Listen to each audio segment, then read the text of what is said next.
في وسط الفوضى ونهاية العالم، هو الوحيد اللي شايفها لعبة. الحكاية بتبدأ براجل بيقول للرئيس إن الخطاب القومي هيبدأ كمان دقيقة، وهو بيبص على ساعته وبيسأل إذا كان الوقت عدى بسرعة كده فعلا، والمساعد بتاعه بيقول له إن الكهرباء هترجع لكل البلد قريب جدا. الرئيس بيقوم ويشبك إيديه مع بعض وهو باصص مباشرة للكاميرا، وبيعرف نفسه إنه الرئيس واسمه جانج وان، وبيقول إن قبل ما يبدأ عنده طلب عايز يقوله، ولازم يتأكدوا إن كل الناس اللي حواليهم بيتفرجوا على البث، لأن أكبر عدد ممكن من المواطنين لازم يشوفوا ده. وبيتقالوا إن نسب المشاهدة طالعة بشكل جنوني ولسه ما عدتش دقيقة، وهو عارف إن الناس أكيد كانت مضغوطة جدا بسبب الإغلاق، وبيشكرهم بصدق على تعاونهم. هو أعلن حالة طوارئ وأحكام عرفية يوم 16 يوليو، والجيش سيطر على وسائل الإعلام والبنية التحتية الوطنية، وكمان طرق رئيسية كتير اتقفلت. وكلهم أكيد عايزين يعرفوا ليه. بيسأل مساعده ليه إذا كان معاه سيجارة، والمساعد بيهزر وبيقول له إن أعضاء الحزب المعارض هيستخدموا الموضوع ده ضده. بنشوف إيده بتترعش وبيبدأ يشرح ليه أعلن الأحكام العرفية، وبينفخ الدخان وبيقول إن السبب إنه عايزهم كلهم يواجهوا نهاية كريمة. دلوقتي أكيد كلهم عارفين إن السيناريو بتاع لعبة سيرفايفل لايف بيحصل في الحقيقة، وإن الكويكب اللي في اللعبة اسمه يونج جامبي حقيقي. حسب التقارير اللي جت وقت الفجر، الجيش فشل إنه يعترضه، ونتيجة لكده الكويكب وقع في البحر جنب أوكيناوا، وتأكد إنه سبب دمار كارثي، وللأسف شعب اليابان كله اتحول لزومبي، وده بسبب الجراثيم اللي جاية من الكويكب. لكن للأسف واضح إن العدوى هتوصل لبلدهم النهاردة، وإنهم مش هيقدروا يتجنبوا نهاية العالم دي. من اللي جمعوه من معلومات واضح إن عدد قليل من الناس منهم المستيقظين ممكن يكونوا عندهم مناعة ضد التحول لزومبي، وعشان كده هو حضر حاجة ليهم. ولأسباب تتعلق بالأمان، الأماكن دي هتتفتح بعد سنة من دلوقتي، لكنه ركب ملاجئ زمنية في الأماكن المحددة، وبيتمنى إن الكل يقدر يوصل لها. وبعد كده بيديهم إرشادات عن إزاي يتعاملوا مع الوحوش اللي بتظهر في المراحل الأولى، وكل المعلومات دي هتتوزع تاني عن طريق منشورات هتترمي من الطيارات. قريب كل محطات الكهرباء الحرارية هتقفل، وهو راجل عنده عيوب كتير لكنه مؤمن إنه عمل اللي لازم يتعمل في لحظاتهم الأخيرة. وبيقول إنه كان شرف ليه يكون معاهم، وبيتمنى إنهم يقابلوا بعض تاني ويعيشوا كويس. وبعد كده بيجي يشكر الشخص المجهول اللي اداله تاريخ يوم النهاية بالظبط، لكن التلفزيون فجأة بيقطع. راجل قاعد على كرسي بيقول إنه كان فعلا متمني إن النهاية ما تجيش، لكن بما إنها حصلت خلاص لازم يعيش دلوقتي، وهو واحد مخضرم في نهاية العالم. بنرجع بفلاش باك لكام شهر فاتوا، وراجل بيسأل صاحبه إذا كان جاهز، وهو بيقول له طبعا. ونعرف إن اسمه بياك واسم شخصيته في اللعبة هو داك بات. بيقول إنه لو خسر الرهان النهاردة هتبقى تالت خسارة ورا بعض، وصاحبه اللي لابس بشكل غريب بيقول له إنه لو خسر 3-0 يبقى فول أصفر على الفاضي. وفي واحد تاني غريب زيه اسمه سيرفايفر 1 وهنسميه 1، وهو بيقول إنه دايما حد بيسرق له الكيلز لأنه بيحاول يهجم بالقوة. وبيسأل واحد تاني إذا كان غلطان، وإنه المفروض يبقى روبن هود، بس هو لابس دور كيم باب على دماغه فهنسميه كيم باب. كيم باب بيقول إنهم ولا حاجة من غير الحركات الاستعراضية بتاعتهم، وتو كمان جاهز يدمرهم. ووان بيقول له إنه يتمنى ما يندمش على كلامه. وكل ده بيحصل جوه لعبة سيرفايفل لايف، وتو وبياك بيندفعوا ناحية الهورد. ونعرف أكتر إن اللعبة عبارة عن لعبة نهاية عالم فيها زومبي ووحوش خيالية مع بعض، وكانت صعوبتها مجنونة لدرجة إن حتى اللاعبين الكوريين المحترفين كانوا بيخافوا يقربوا لها. ووصلت للقمة أول ما نزلت، لكن الشهرة دي ما استمرتش وماتت بعد فترة قصيرة من إصدارها. بعد سنة كاملة بقى فيها بس 4 لاعبين شغالين، وبيقولوا الكيم باب بياخد الضربة الأخيرة، وهو بيشكرهم وبيرجع ورا ويشد القوس بتاعه ويرمي السهم لقدام ويفجر دماغ الوحش. ونعرف إن اللعبة في الحقيقة بايظة جدا. بعد الصيد بتاعهم بنشوف إن الرهان خلص، وكلهم قاعدين بيهزروا. واحد بيسأل إذا كان عندهم حاجة تانية يلعبوها، بيردوا عليه إنه لو كان عندهم كان زمانهم مش قاعدين يعملوا رهانات غبية زي دي.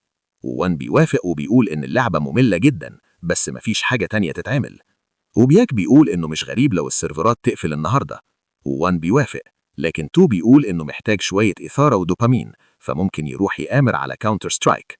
كيم باب بيقول إنه كان قال لهم يمشوا الموضوع بالراحة، ووان بيسألهم لو عايزين يلعبوا لعبة تانية، لكن تو بيقول إنه جسمه مش مستحمل ألعابهم دلوقتي، وبياك بيوافقوا. كيم باب بيقول لهم ييجوا يشوفوا الموضوع ده لأنه بقالهم كتير ما شافوش رسالة في الشات. بنشوف واحد اسمه النوب بيسأل إذا في حد موجود، وعنده علامة PC جنب اسمه، يعني مبتدئ حقيقي.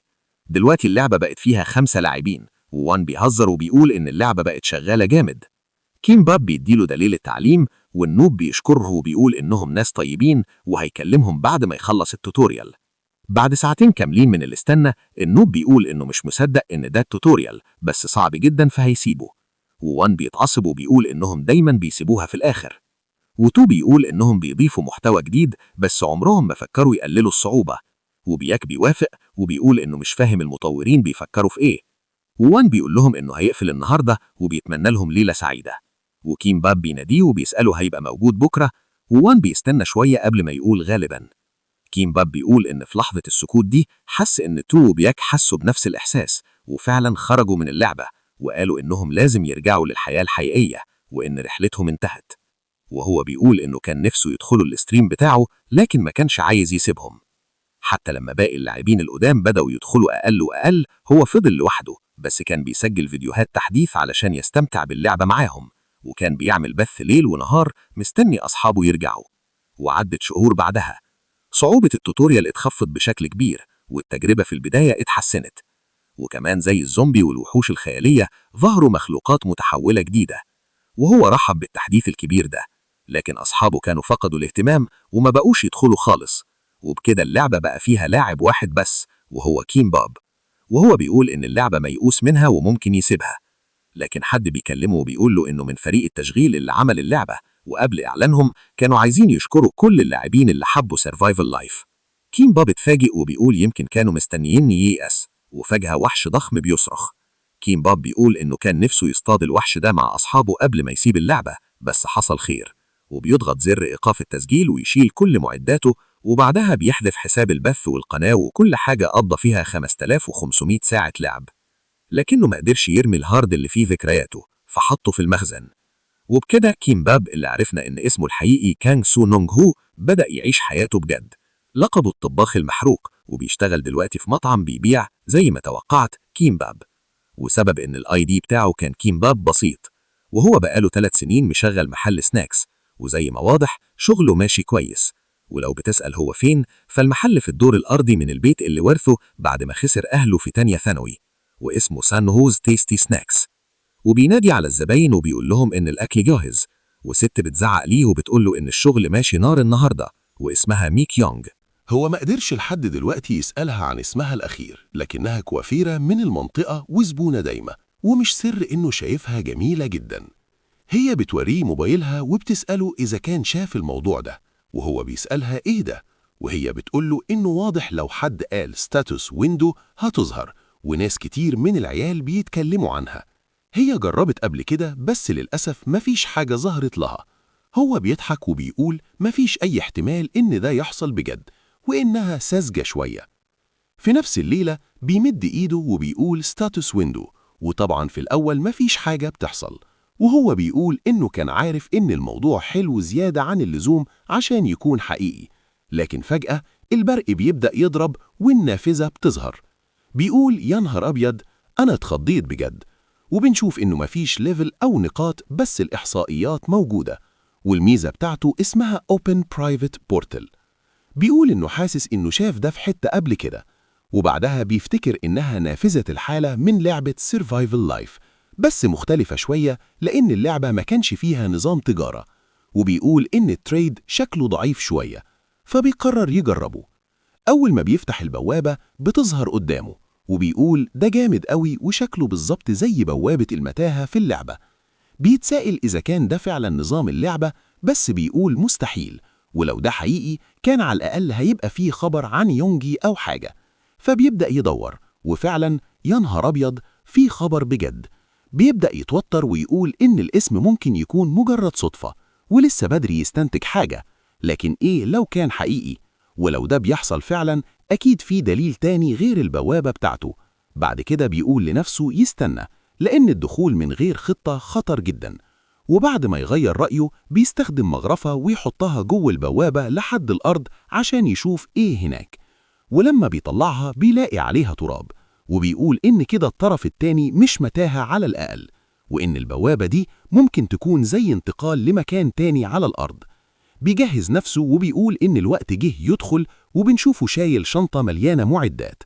أول ما يدخل بيتفاجئ إن المنظر قدامه جميل جدا، وبيتسائل إذا كان ده حقيقي. بيقول إن الجو بارد شوية، وبما إن موبايله ما فيهوش شبكة يقدر يفترض إن المكان ده بعيد جدا وصعب الوصول له. بيطلع ماركر ويبدأ يعلم على الشجر، وبيقول إنه بما إنه مفيش طريقة يعرف هو فين، أهم حاجة إنه يلاقي دليل، فمحتاج يسيب علامات عشان يعرف يرجع. وهو داخل أعمق في الغابة بيقول إن الموضوع متعب جدا، وبيتسائل ليه المكان كبير كده، وبيتمنى بس إن أي حاجة تظهر. بنشوف عيون بتبصله من الغابة، وحاجة بتجري من جنبه فجأة وتخضه، وبتطلع غزالة وادي. بيقول إنه عارف الاسم، وكمان ظهور نافذة النظام معناها إن المكان ده مش الأرض. الغزالة بتبصله شوية وبعدين تجري، وهو بيقول إنها كانت مركزة فيه جامد لدرجة إنه خاف لحظة، لكنها مش شكلها عدواني. لكن لسه ملقاش دليل على نهاية العالم، وبيقول إن الوضع كان هيختلف لو كانت قرود حجرية أو خنازير حباء، لأن عمره ما شاف غزالة وادي في اللعبة. لكنه من اللحظة دي كان عنده إحساس إن المكان ده مرتبط جدا بسيرفايفل لايف، لكنه كان بيجبر نفسه يتجاهل الفكرة لأنه مش عايز يصدق إن كارثة جاية للبشرية. لكن الأمل ده ما طولش، لأنه في الآخر لقى الدليل بنفسه لما شاف شجرة ذهبية عليها تفاحة شمس، وشالها وقال إنها أكيد آمنة، وبدأ ياكل. نافذة الحالة بتقوله إن طاقته اتحسنت شوية بسببها، ونور ذهبي خفيف بدأ يظهر حوالين جسمه. بيقول إن التأثير نفس تأثير عصير تفاحة الشمس اللي كان في اللعبة، وبيضحك وبيقول إن كده الموضوع اتأكد تقريبا وهو بيقعد. وكمان في عفاريت، وبيقول لنفسه إنه لازم يتقبل الحقيقة وإن النهاية جاية. بعد ما إحساس الديجافو اتحول ليقين، خرج فورا من البوابة وبدأ يستعد. أول حاجة عملها إنه طلع الهارد اللي كان مخبيه وراجع تسجيلاته القديمة. هو كان بيعمل بس ويسجل كل حاجة لأنه كان بيحب اللعبة جدا، ومش مصدق إنه هيحتاجها بالشكل ده. حسب اللعبة عنده تاريخ سقوط الكوكب، وبيبص على التاريخ الحالي وبيقول فاضل 32 يوم على نهاية العالم. ولما بيراجع بيلاقي إن اللعبة كانت صعبة ومليانة أنظمة مستفزة، وأوسخهم كان مرض الموت الحديدي. ده كان ظاهرة بتخلي كل معدن ينهار ويتفتت، وبيجي في المناطق المصابة بعد 5 ساعات، ويرجع الحضارة البشرية للعصر الحجري. طبعا المرض بيخف حسب المنطقة، لكن المشكلة إنه بياخد من 6 شهور لسنة. لكنه بالنسبة ليه المرض ده بقى ملوش معنى، لأن الميزة اللي عنده هي البوابة الخاصة، وده افتراض، بس المفروض المرض ما يعرفش يعدي من خلالها. بعد ما خلص تحليله استخدم فلوسه واشترى كل أنواع مستلزمات النجاة، سلاح وأكل وأدوات وأدوية وكل حاجة تخليه يعتمد على نفسه. وبدأ يقرأ في المنتديات، وبيستغرب إزاي الناس عايشة عادي كده رغم إن عندهم نافذة حالة زيه. أول ما الصبح جه اشترى كميات ضخمة من الحاجات، وفي طريقه للبيت اشترى قوس صيد وزنه 60 رطل. وهو راجع فكر إنه يمكن بيبالغ لوحده، لو النهاية ما حصلتش مش مشكلة، وهيقعد 2 أو 3 يعوض فلوسه. لكن لما رجع قرر يدي كل اللي عنده، وعلق لافتة إن المحل مغلق مؤقتا للتجديد لكام شهر. هو لسه متردد شوية، لأن القرار ده أخده في ليلة واحدة. ميك يونج بتنادي عليه وبتسأله إذا كان هيقفل المحل بجد، وهو بيقول لأ، مجرد تجديدات. وهي بتقوله شكله كسب كتير، وهو بيرد إن المحل قديم بس، لكن عنده حاجة لازم يعملها، وبيستأذن ويمشي. هي بتنادي عليه توقفه، بس ما قدرتش تكمل كلامها، وبتقوله إنها هتشوفه بعدين. إزهاو بيتسائل كانت عايزة تقول إيه، وكان سهل يسألها، لكنه سكت لأن في حاجات أهم لازم يركز عليها. بيفتح البوابة ويدخل تاني. بيقول إن أسلوب لعبه دايما كان التخطيط، وبيحط استراتيجيات دقيقة عشان يتغلب على التحديات، وعشان كده كان أقل مهارة بدنيا من باقي المحترفين. ولو بتسأل ليه، فده لأن الإحصائيات في اللعبة مش بتزيد بالليفلات، لكن بتتحقق من الصيد والاستكشاف. بيحط هدف ويشد القوس، وبيتسائل إذا كان هينجح، وبيقول إن شد القوس أسهل مما كان متخيل. الراجل بيتفرج على فيديو يوتيوب يشرح استخدام القوس ويطبق، ويفتكر إحساس الضرب في اللعبة، ويضرب أول سهم ويصيب الهدف. بيتسائل يمكن كان ليجولاس في حياته اللي فاتت، وبيقول إنه مش مصدق إنه أصاب الهدف من أول مرة، بس يقدر يشد القوس حوالي 5 مرات بس لأن إيده بتتعب جدا. فقرر من النهاردة يركز على تمارين القوة. بعد ما خلص الأساسيات دخل في المرحلة اللي بعدها. في حاجتين لازم يهتم بيهم. أول حاجة، هل يقدر يصطاد الوحوش بحالته الحالية؟ وتاني حاجة إنه يبني مخبأ يقدر يخزن فيه كل حاجاته، وطبعا لحد ما الأسلحة والمستلزمات اللي طلبها توصل. هو مش ناوي يعمل أي حاجة غبية زي إنه يهجم على عش أو أي حاجة تانية. بياخد تفاحة شمس تانية وبيقول إن التحضير لكل السيناريوهات اللي جاية هو السبب اللي خلاه يفضل من المحترفين في اللعبة. بيرجع لأحد العلامات وبيبص حواليه وبيقول إنه متأكد إنها كانت هنا، لحد ما يلاقيها ويرجع لكوخ الجوبلين. وبيقول إن السبب إنه كان بيدور على فضلات الجوبلين بالذات بسيط. الجوبلين وحوش بتعيش في مجموعات في الأصل، فوجود كومة واحدة بس شيء غير طبيعي، وكمان كونها مجرد بذور معناه إنه ما كانش بياكل كويس، وده يدل إن في احتمال كبير إنه اتطرد من مجموعته، فبالتالي لازم يلاقيه مهما حصل، لأن الفرصة دي مش بتتكرر كتير إنه يجرب نفسه في قتال حقيقي. لكن مع دخول الليل بيسمع إيواء ذئاب وبيقول إنه أكيد قرب من الوادي، وبعدها بيشوف جوبلين عند النهر وبيقول إنه شبه جدا اللي كان بيشوفهم في اللعبة. وللعلم أسلحة الجوبلين الأساسية هي الرماح والسهام السامة، وبيحبوا يشلوا خصومهم بالسم ويعذبوهم، وده كان السبب إنه اختار القوس كسلاح أول. بيقول لنفسه يهدى، وبيقول إن ده جوبلين عجوز وممكن عشان اتطرد مش معاه سم ولا رمح.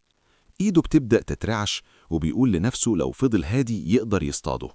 بيضرب السهم والجوبلين بيلتفت لما يسمع الصوت، لكنه بيصد الضربة بإيده ويبدأ يصرخ، وهو بيقول إنه كان مستهدف الرأس بس كويس إنه أصابه.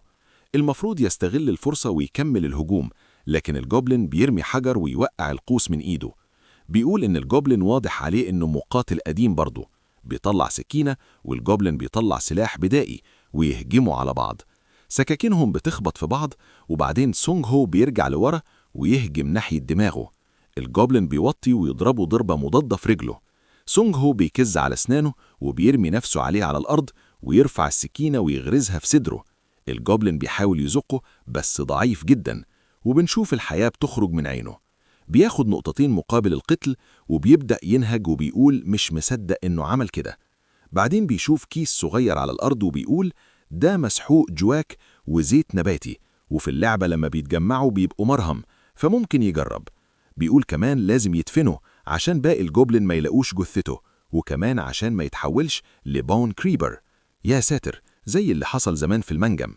بعدين بيشوف النهر وسمك السلمون الأحمر وبيفهم حاجة وبيقول ده مش كويس. بيبدأ يرتعش من الخوف وهو بيلف ويلاقي نفسه عين في عين مع مخلوق ضخم اسمه أول بير وهو باصص له.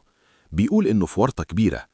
بنرجع بفلاش باك لسونج هو وهو بيحيي الناس في أحد بثوثه، وبيقول إنه النهاردة هيكمل من آخر مرة بعد ما حضر ملخص عن وحوش الغابة. الناس بتهاجمه وبتقول ممل، وهو بيقول إنه تعب عشان يجهز الكلام ده. واحد اسمه بولونج مان بيقول إنه شايفه ممتع. سونج هو بيشكره على التبرع وهو بيرد وبيقول ده مش تبرع، ده فلوس عملها بعد ما ربط عينه ب$1000 كرسوم مشاهدة. الهزار بيكمل، وفي واحد اسمه دوج بيغير اسمه حسب الموقف وده بيبقى مضحك. سونج هو بيقول إنهم المرة اللي فاتت اتكلموا عن الجوبلين والكوبولد، وقال لازم يتجنبوا البون كريبر بأي تمن، لكن أخطر حاجة في الغابة هم المستذئبين والأول بيرز، خصوصا إن وجود أول بير في منطقة معناه إن النظام البيئي متوازن. بيقول وهو بيفتكر إن دي كانت أيام حلوة جدا، وبولونج مان كان دايما متحمس، وبابمان دايما بيربط كل حاجة بالأكل، وحتى دوج اللي بيغير اسمه عشان يضحكوا. بيبدأ يشرح إزاي يقاتل أول بير، لكنه بيتساءل ليه بيفتكر الحاجات دي دلوقتي، ويمكن ده اللي بيقولوا عليه إن حياتك بتمر قدام عينك، لكنه بيقول بالنسبة له ده كأنه أصحابه القدام بيقولوا له يفوق. بيقرص رجله وبيقول لنفسه يفكر. الأول بيرز لما بتكون جعانة بتمزق أي حاجة قدامها، لكن كونه واقف كده معناه إنه مش جعان، يعني في سبب واحد بس مضايقه، وهو إنه دخل منطقته اللي فيها السمك الأحمر. لو كده لازم يلاقي طريقة يهرب، لكنه مش شايف غير حل واحد. بيوسع وقفته وبيقول إن عقله ممكن يكون عقل كيمبوب، لكن جسمه لسه جسمه العادي، بس لازم يعمل كده عشان يعيش، وبيصرخ وبيقول له يهجم عليه. الدب بيبصله وهو بيقول إن عنده رأس بومة، يعني نظره في الليل قوي لكنه ضعيف قدام الضوء. هو حافظ حركاته من زمان، فكل اللي عليه ينفذ. وهو بيهجم بيقول إن أهم حاجة يثق في نفسه وتوقيته. الطريقة الوحيدة يعمل بيها ضوء قوي هي إنه يوجهه مباشرة في عينه. بيطلع كشاف ويحطه عند منقاره ويشغله، فالدب بيصرخ لأنه اتعمى. الراجل حرفيا استخدم أقوى كشاف في الدنيا على المخلوق ده. تاني يوم الصبح المنبه بيرن، وهو بيقول إن جسمه كله وجعه، وبيقفله وبيقول إنه يمكن أغمى عليه أول ما خرج. وبعد قتال جوبلين مش مصدق إنه قابل أول بير كمان، ومش عايز يشوف واحد تاني طول حياته. بيقول كمان إنه ما كلش من قبل ما يدخل. بيقع من على السرير وبيقول رجليه ما فيهاش قوة، لكن بيشوف تفاحة الشمس في الشنطة وياخدها وياكلها. طاقته بترجع شوية، وبيقول إنه حاسس إنه بدأ يفوق وإنه لازم يروح ياكل. بعد شوية بنشوفه مستغرب ليه ميك يونغ هنا، وهي بتقوله إنها جاية تاكل، والمكان ده رقم 2 عندها في المطاعم المفضلة. هو بيقول إنه قصده ليه قاعدة معاه، وهي بتقوله إنه حلو يبقى عندها حد تاكل معاه. وبعدها بتسأله إذا جرب الحاجة اللي قالت له عليها.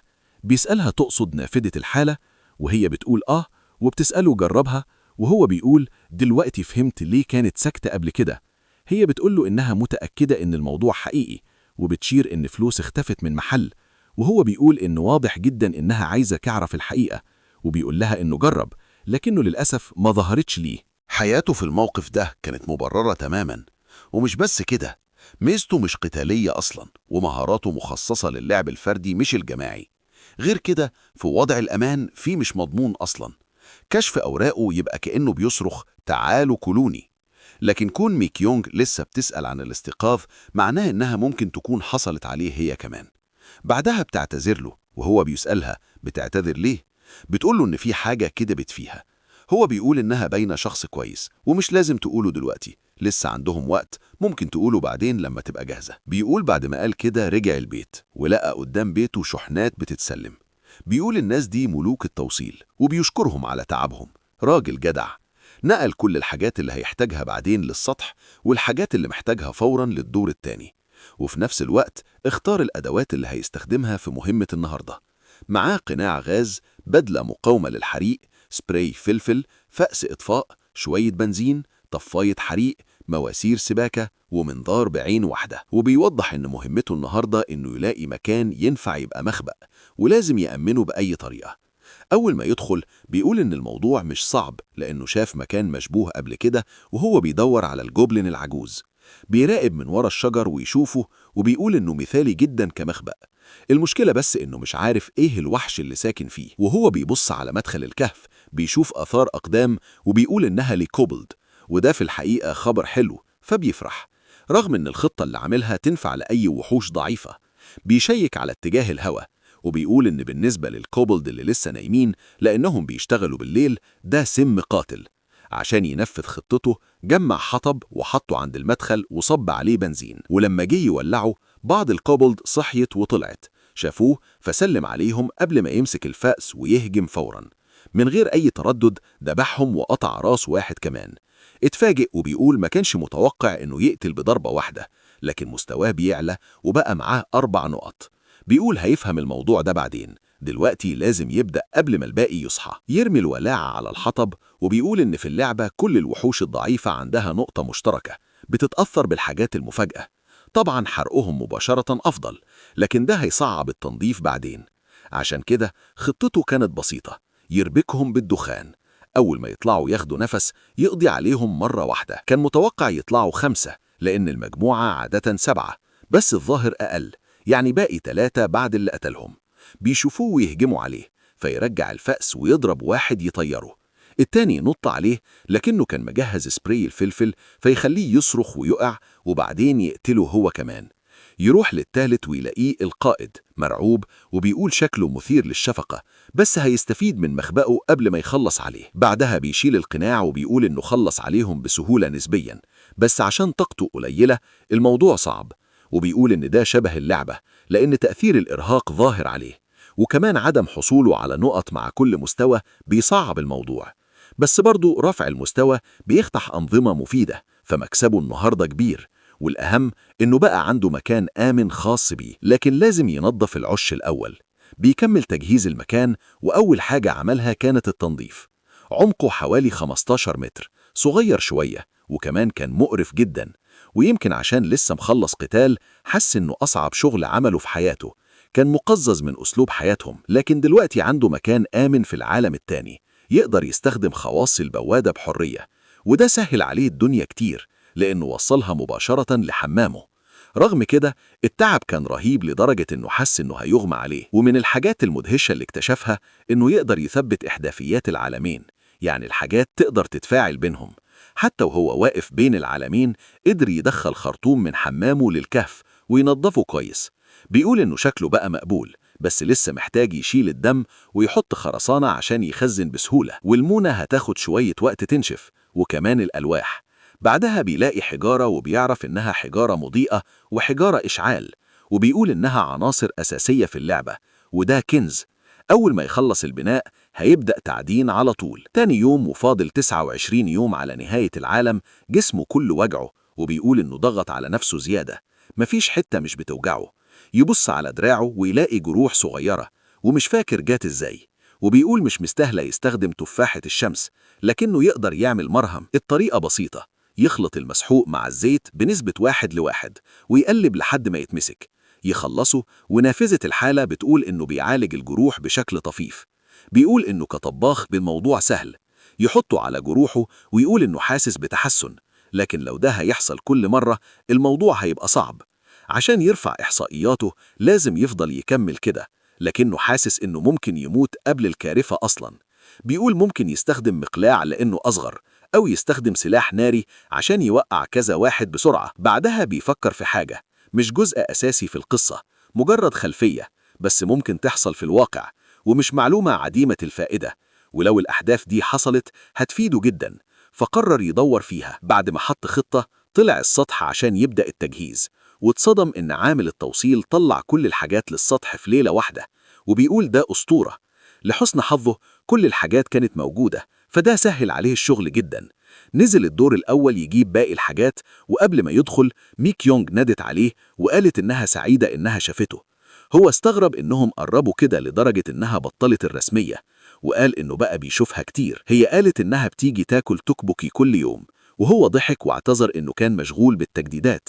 قالت شكله باين عليه التعب، فسألها تقصد إيه؟ قالت إنه زمان كان بيجي يحلق 3 شهور، وهو لاحظ إن شعره طول.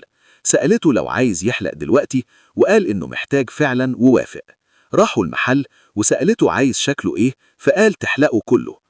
استغربت، فقال إنه عايز بداية جديدة. قالت هتخليه أحسن شكل ممكن، ولاحظت إن كتافه كبرت، فقال إنه بدأ يتمرن.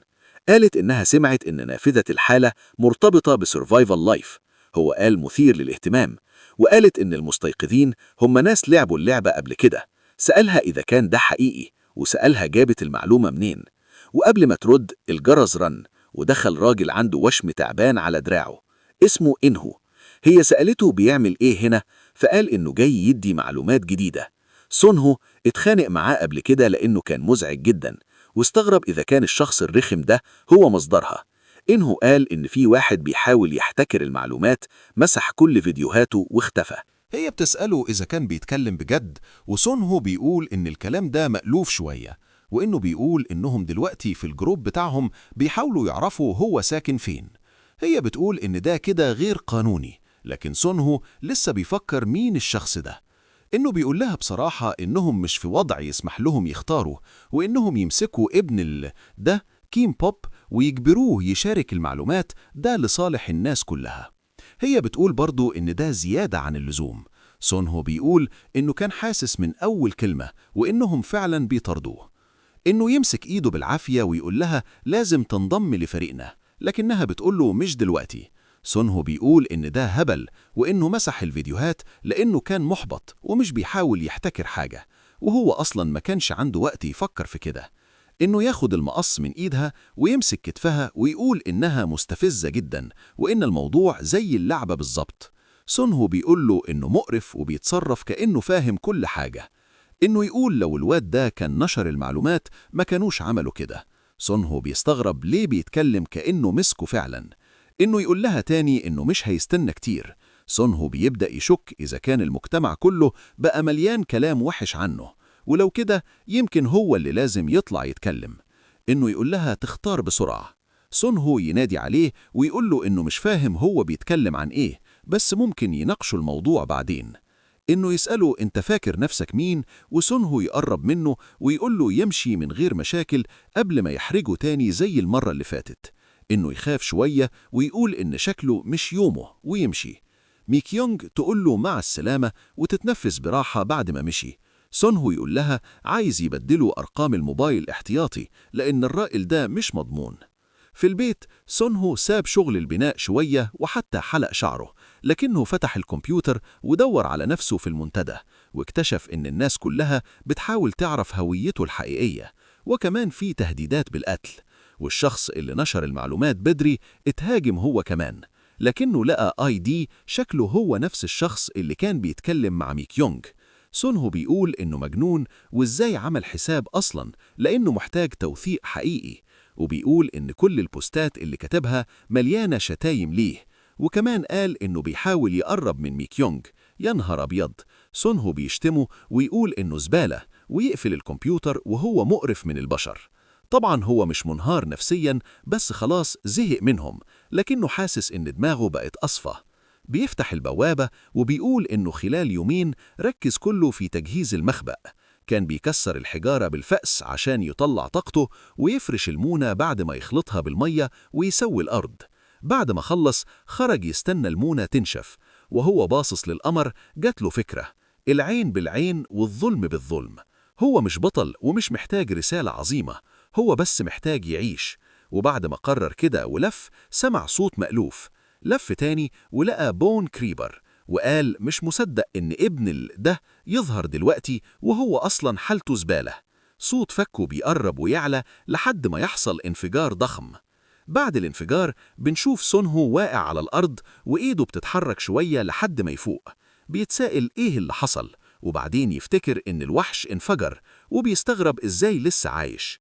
بيعيد اللي حصل في دماغه ويقول إنه كان قرب ينفجر فلحق يبعد شوية، وده السبب إنه عايش، لكن مش من غير إصابات. لما يبص على دراعه وكتفه يلاقي شظايا عظم مغروزة فيهم. يفتح نافذة الحالة ويلاقي مستواه ونقاطه زادوا، يعني كأنه قتله فعلا زي اللعبة. وهو بيبص نظره يزغلل شوية ويقول إن ده مش كويس. يفتح البوابة ويرجع البيت فورا ويبدأ يعالج نفسه. يشيل شظايا العظم ويحط المرهم، وبعدها يربط الجروح بسرعة، لكن أول ما خلص وقع نايم على الكنبة من التعب. يصحى مع الشمس وبيقول إنه كده هيموت بدري، وكان المفروض يتأكد إن العلاج نفع قبل ما ينام. لما يصحى يلاقي إحصائياته اتحسنت، بس لسه أقل من الطبيعي، لكن الحمد لله العلاج نفع. بيستغرب الوحش جه منين فجأة، لكنه يقول الغابة كبيرة ومش غريب حاجة تظهر فجأة، ويمكن لازم يزود خاصية الإدراك. وبيشرح إن تطوير الإحصائيات بيجي من التكرار أو من أدوات فيها قدرات، لكن اللعبة صعبة جدا لأن الحصول على أدوات قوية محتاج تهزم وحوش أقوى منك، وكمان الموضوع عشوائي، وهو زمان كان بيزرع نفس الوحوش ومش بيلاقي اللي عايزه. بيقول إنه مرة خد مهارة وايلد انستينكت من وحش قوي، لكنها ما نفعتوش. دلوقتي عايز يعرف يجيب الأدوات إزاي، فقرر يراجع القصة الخلفية. القصة فيها أحداث حصلت قبل سقوط الكويكب، ولو الموضوع حصل في الحقيقة ممكن يحصل على أدوات قبل الكارثة. بيقرأ التفاصيل ويلاقي إن في 3 أحداث، آخرهم سفينة روسية، وقبلها هوب جوبلين، لكن مفيش معلومات عنهم. أول حدث كان جثة أورك على جبل. بيقول إنه لو عايز يلحق لازم يوصل يوم 25 الصبح، لأن الحدث 26 العصر، وبيقوم بسرعة عشان يستعد. فجأة ميك يونغ بتتصل وبيستغرب ليه بتكلمه دلوقتي. يروحوا كافيه وتسأله إذا كان كويس، وهو يسألها ليه، تقول له شكله وكمان لبسه تقيل. يقول له مش بيتأثر بالحر، بس يستغرب من ملاحظتها. تقول يمكن بسبب إن حلاقة شعره ما كملتش، وهو يقول لأ، تقول إنها ارتاحت لأنها كانت قلقانة. سون هو يضحك ويقول إنه فعلا بيكره الراجل ده، لأنه زمان كان بيعمل مشاكل ويضايق الناس. هي تستغرب وتقول ما كانتش تعرف، وهو يقول مش هتعرف لأنه كان بيعمل كده بدري. وبعدين يسألها عايزة إيه. هي تقول له إنها عايزة تقول له حاجة، وتقرب منه وتهمس: أنا واحدة من المستيقظين. هو بيتسائل ليه بتتكلم معاه في الموضوع ده، وبيقول لنفسه إنه يمشي مع الجو. فبيقول لها إنه غيران منها لإنه لسه ما استيقظش. هي بتقول له أسفة لإنها حست بالذنب عشان كذبت، وهو بيقول لها عادي لإنه عمره ما فهمها غلط، لإنه عارف هي نوعها إيه، لكنه مبسوط إنها بتشارك معاه معلومات وبتتكلم معاه دايما. بفضلها هو حاسس إنه مرتاح شوية، حتى لو ده غريب. هو كان متوتر أصلا بسبب موضوع التجديدات، لكنه مبسوط إنه جه كلمها. لكن في الوقت الحالي ناوي يروح يذاكر لعبة Survival Life، وقال لها يشوفها بعدين. وبيقول لنفسه إن مقابلة ناس كويسة حاجة حلوة، لأنه فعلا حس براحة وهو بيتكلم معاها. بعدها دخل أونلاين واشترى درون عشان يستكشف الغابة، وأجر عربية يستخدمها في الرحلة. وبعدين نام وقال إنه عايز ياخد قسط نوم كويس عشان يبقى في أحسن حالة. تاني يوم مع أول ضوء بدأ يحضر أدوات صيد الأورك. طحن حجر الاشتعال كان محتاج حذر شديد، لأنه لو اتخبط غلط بيطلع شرر. بعد كده حجر الإضاءة، وكان بيطلع نور قوي يوجع عينه حتى وهو لابس ماسك الحام، بس لازم يستحمله. بعد ما خلص التحضير حط سكر وبنزين ومذيبات عضوية مع مادة تثبيت عشان يعمل خليط متماسك من مسحوق حجر الاشتعال مع الراتنج. حطهم على مكتب في المخبأ، ورجع للعالم الحقيقي وراجع العربية اللي مأجرها، وقال إنها كانت فكرة حلوة لأنه حط فيها كل اللي محتاجه. ركب العربية وقال يلا نصطاد أورك. قبل نص الليل وصل لموقف التخييم، وقعد باقي الوقت يتخيل القتال ويراجع معداته. أول ما اليوم الجديد بدأ البحث الفعلي.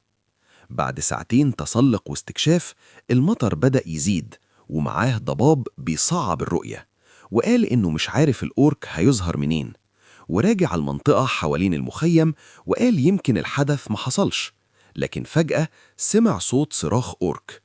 لف ولقى إنه فعلا موجود، لكن ده مش أورك عادي، ده أورك أحمر، وده معناه إنه هيوقع مهارة. قال لنفسه يهدى وولع شعلة، وقال لو مشي على الخطة أكيد هيصطاده.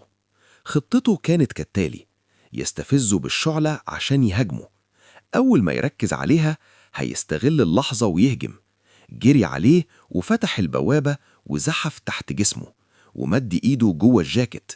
أول ما دخل راسه البوابة طلع قنبلة ضوئية عملها بنفسه وضرب بيها الأورك وعماه، وهو نفسه آمن جوه البوابة. قال إن نظره هيرجع بعد حوالي 20 ثانية، والوقت بقى سباق. ولع حاجة تانية وقال لازم يطعنه الأول عشان يعطل حركته. فعلا طعنه، والأورك صرخ وضربه، لكنه وطي وضرب وتر أكيلس فوقع على ركبته. لما بقى قدامه طلع الفتيل اللي ولعه وقال لازم يحطه في بقه.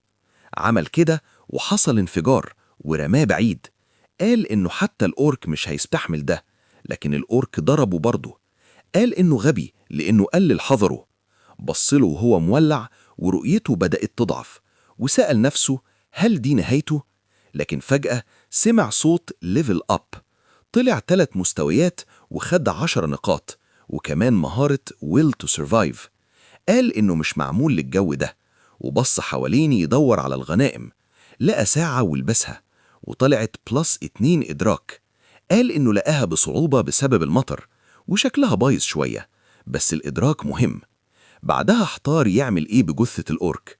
المفروض الموضوع سري، لكن نشر المعلومة صح. لكنه متشائم لأن زي ما ميكيونج قالت في آلاف استيقظوا، ولو حتى نسبة قليلة زيه إنه هيخربوا الدنيا لمصلحتهم. أكبر مشكلة إنه لو سابه هيتحول لبون كريبر ويأذي الناس بكرة. بعدها فكر ليه ما فكرش إنه ممكن هو نفسه ما يبقاش محصن، حتى لو مستيقظ ممكن يتحول لو اتصاب. بدأ يحتار وما قدرش يقرر، لكن كان متأكد إن العالم لازم ينتهي بشكل منظم عشان اللي هيفضلوا يعيشوا. بدأ يحفر حفرة وبيقول مش عارف العمق المناسب، ولو جسمه كان كويس كان هيكون أسهل. المهارة اشتغلت بسبب الإرهاق وزودت إرادته وتجديد صحته وطاقة وإدراكه. قال لازم يخلص بسرعة، فاضطر يشتغل بأقصى سرعة. المهارة باينة قوية، لكن أول ما تأثيرها خلص دخل البوابة فوراً. جري للعربية وساق، وقال جسمه محتاج وقت عشان يتحرك تاني. رجع البيت وبص للسما وقال يتمنى الموضوع نجح. كان المفروض يبدأ يبني دفاعات، لكن على الأقل شال بقايا الأورك وما بقاش فيه وقت يعمل حاجة تانية. قرر يراجع المجتمع ويبص على الأدوات اللي جابها. فتح صندوق ولقى أسلحة وأدوات كتير وتحمس، وقال حاليا هيستخدمها كعصاية حرب هندية، بس كويس إنها مفيدة. لاحظ إن في حاجات ناقصة فاستغرب، لقى ورقة بتقول إنهم ما قدروش يعدوها من الجمارك. فجأة حد خبط على الباب وقال أكيد توصيل تاني، وقال لهم يسيبوها، لكن الخبط كمل فاستغرب. فتح الباب وتفاجئ إنها ميك يونغ. هي قالت إنها أسفة، بس بقالهم كتير ما شفناش بعض وحابة تقعد معاه، وجابت أكل كمان. بعد شوية وهو مستغرب إنها في بيته، وقال لنفسه يمكن بقوا أقرب. هي قالت له يلا كل، وهو وافق، وسألها عايزة تتكلم في إيه. قالت إنه كان بيدرس اللعبة فممكن يشاركوا معلومات. هو قال طبعا، لأن النهاية قربت ولازم نتعاون حتى لو كان فاكر الموضوع شخصي. وقال لنفسه إن الناس الكويسة مهمة في نهاية العالم. بعد الأكل قالت هترمي الزبالة، وهو قال هيجهز شوية حاجات. وهو لوحده فتح اللابتوب ومسح سجل البحث، لأنه أفضل طريقة يشارك معلومات من غير ما يبان إنه مستيقظ.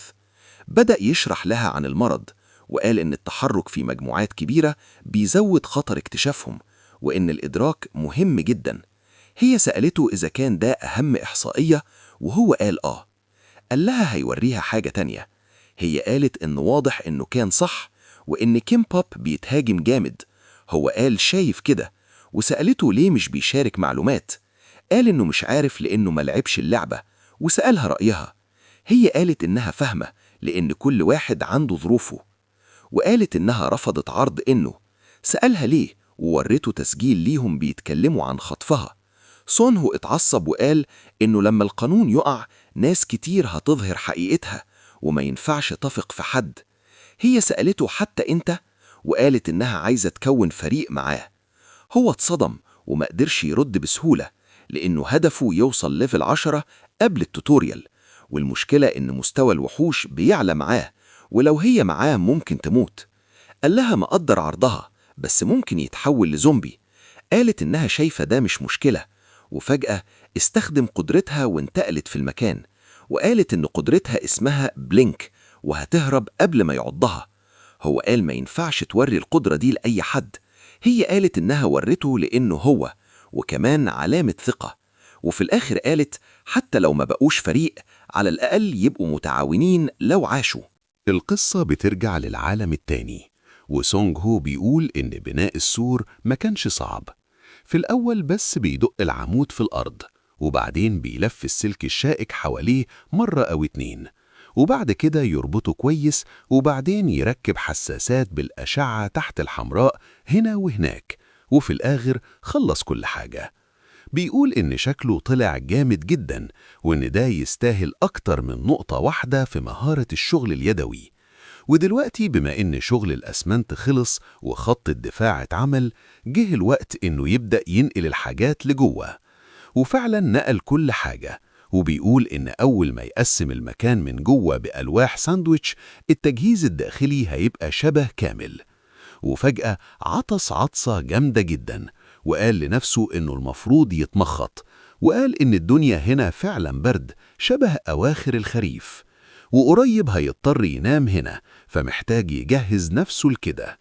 وبما إنه كده شغال، بدل ما يحط ستارة سودة على المدخل، المفروض يعمل باب حقيقي محترم. وبيضحك على نفسه وبيقول إن قائمة المهام بتاعته بتطول أكتر وأكتر.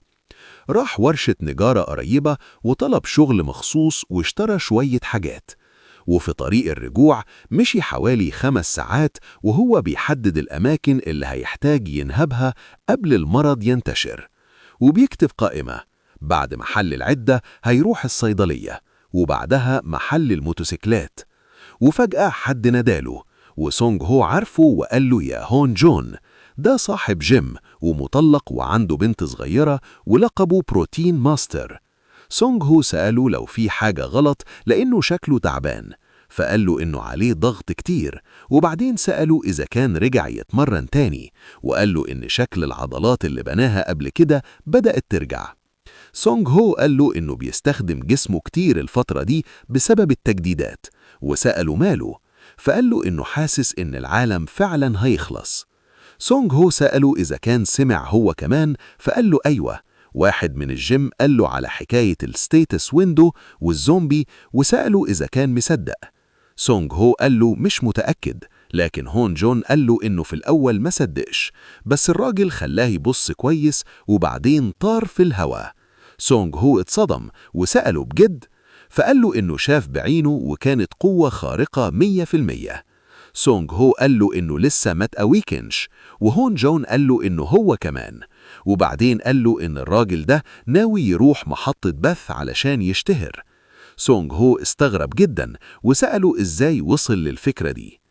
هون جون قال له إنه عنده اجتماع كمان، وسونج هو قعد جنبه وسأله هل الناس هتعرف عن الأويكنرز قريب؟ هون جون قال له إن في حاجة أغرب، وسونج هو سأله إيه هي؟ قال له ضرب نار. سونج هو استغرب وسأله ضرب نار إيه؟ هون جون سأله إذا كان ما شافش الأخبار الصبح، فقال له إنه كان مشغول. هون جون قال له يبقى لازم يشوف، لأن حد بلغ عن إطلاق نار، وبعدها الإعلام كله اتقفل وكل حاجة اتمسحت. سونج هو قال إن ده جنان، وهون جون قال له إنه شاف الأخبار وهي بتتمسح قدامه، بس الأخبار قالت إن ده حادثة بسبب جندي هارب، بس المنطقة كلها اتقفلت بالجيش والشرطة، وأكيد في حاجة مستخبية. سونج هو قام فجأة وقال له افتكر حاجة مهمة ولازم يمشي، وقال له هيجيله بعدين.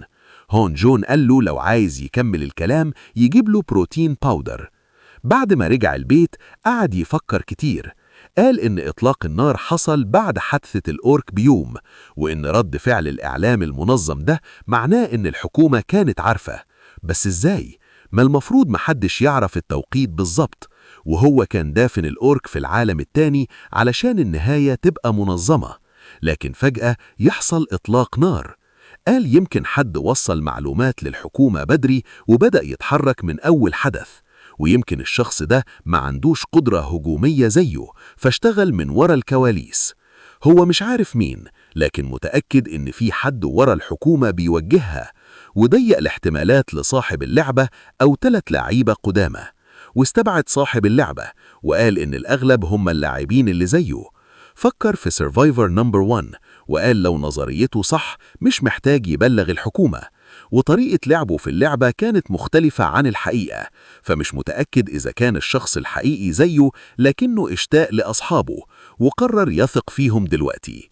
بعد يومين خلص تجهيز الملجأ تقريبا، ركب باب بنكر تقيل وخزن أكل كتير وعمل مخزن أكل ومستودع سلاح، ولسه مستني المولد.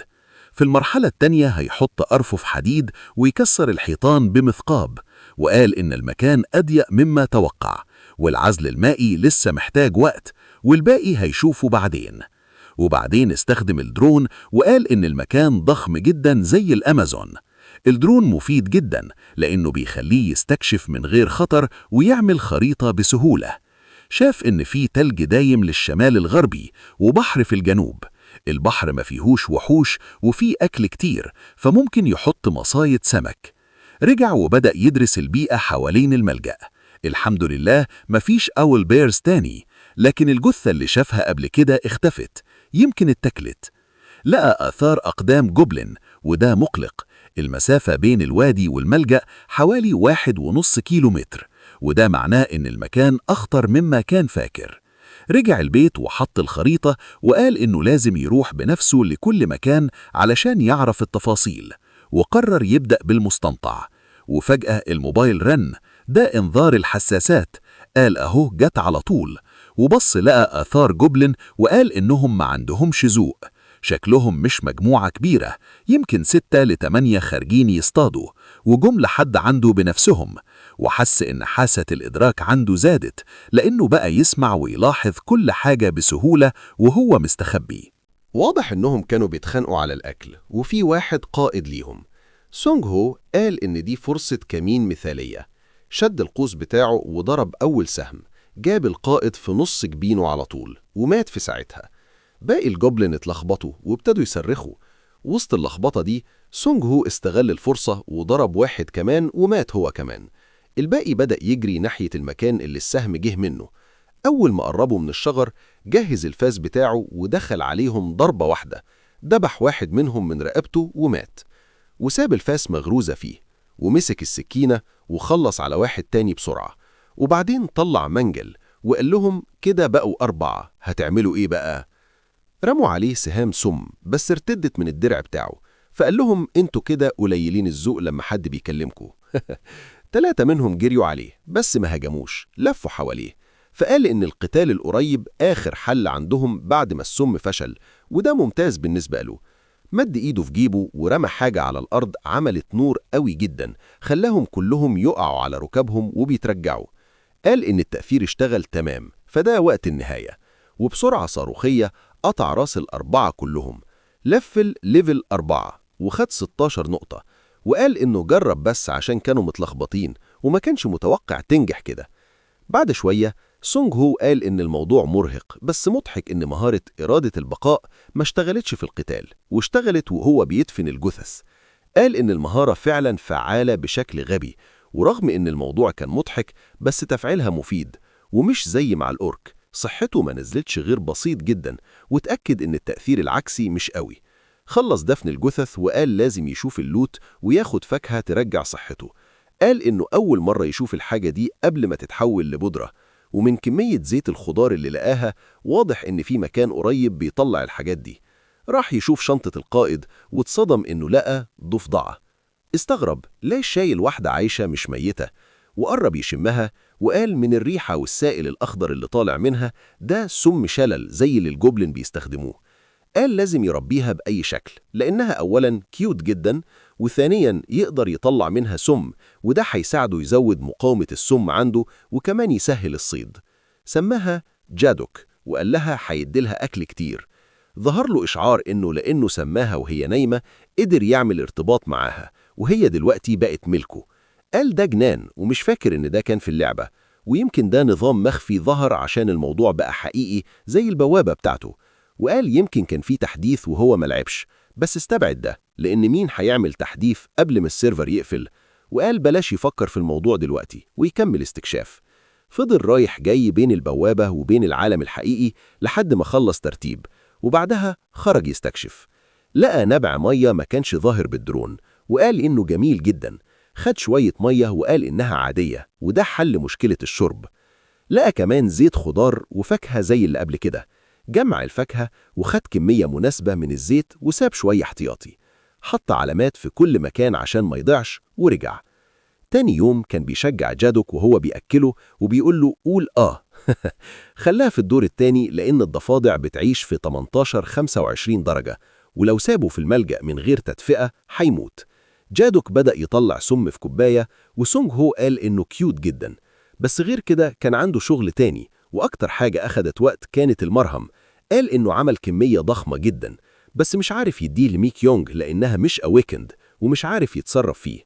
فكر شوية وقال يديه لهونج جون. راح له لقاه بيشرب بروتين وقال له كالعادة شغلك أحسن حاجة. سونج هو ضحك وقال إنه اتأخر. هونج جون قال له إنه كان متوقعه يجي تاني يوم واتضايق إنه اتأخر. سونج هو قال له إنه جاي بحاجات كتير، فهونج جون ضحك وقال له ما كانش متوقع كل البروتين ده وسأله عن المرهم. سونج هو قال له اشتراه زيادة ومفيد للجروح. هونج جون سأله إذا كان بيعمل شغل نصب MLM، فقال له لا طبعا. هونج جون شكره على المعلومات عن اللعبة.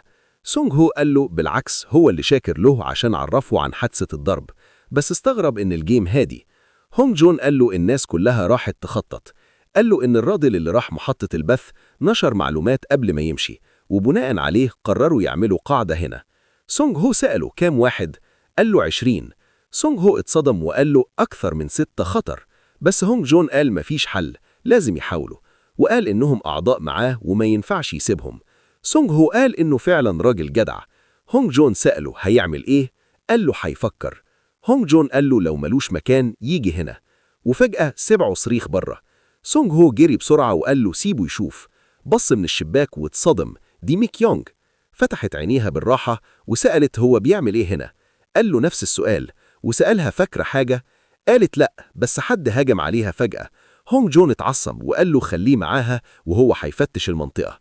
سونج هو سأله إذا كان فاكرة حاجة عن اللي هاجمه. قالت لأ، كل حاجة اسودت فجأة، مش كأن حد غطى عينيها. سونج هو اتضايق وقال لها لو حصل كده تاني تستخدم البلينك فوراً. وسألته هو يعرف حاجة؟ قال له المهم تستخدمها فوراً، وهيبعت لها أدوات دفاع ولازم تاخد بالها. وبعدين شرح حاجة مهمة. قال إن زمان كان في ميم مشهور إن لو 5 اتجمعوا واحد فيهم زبالة.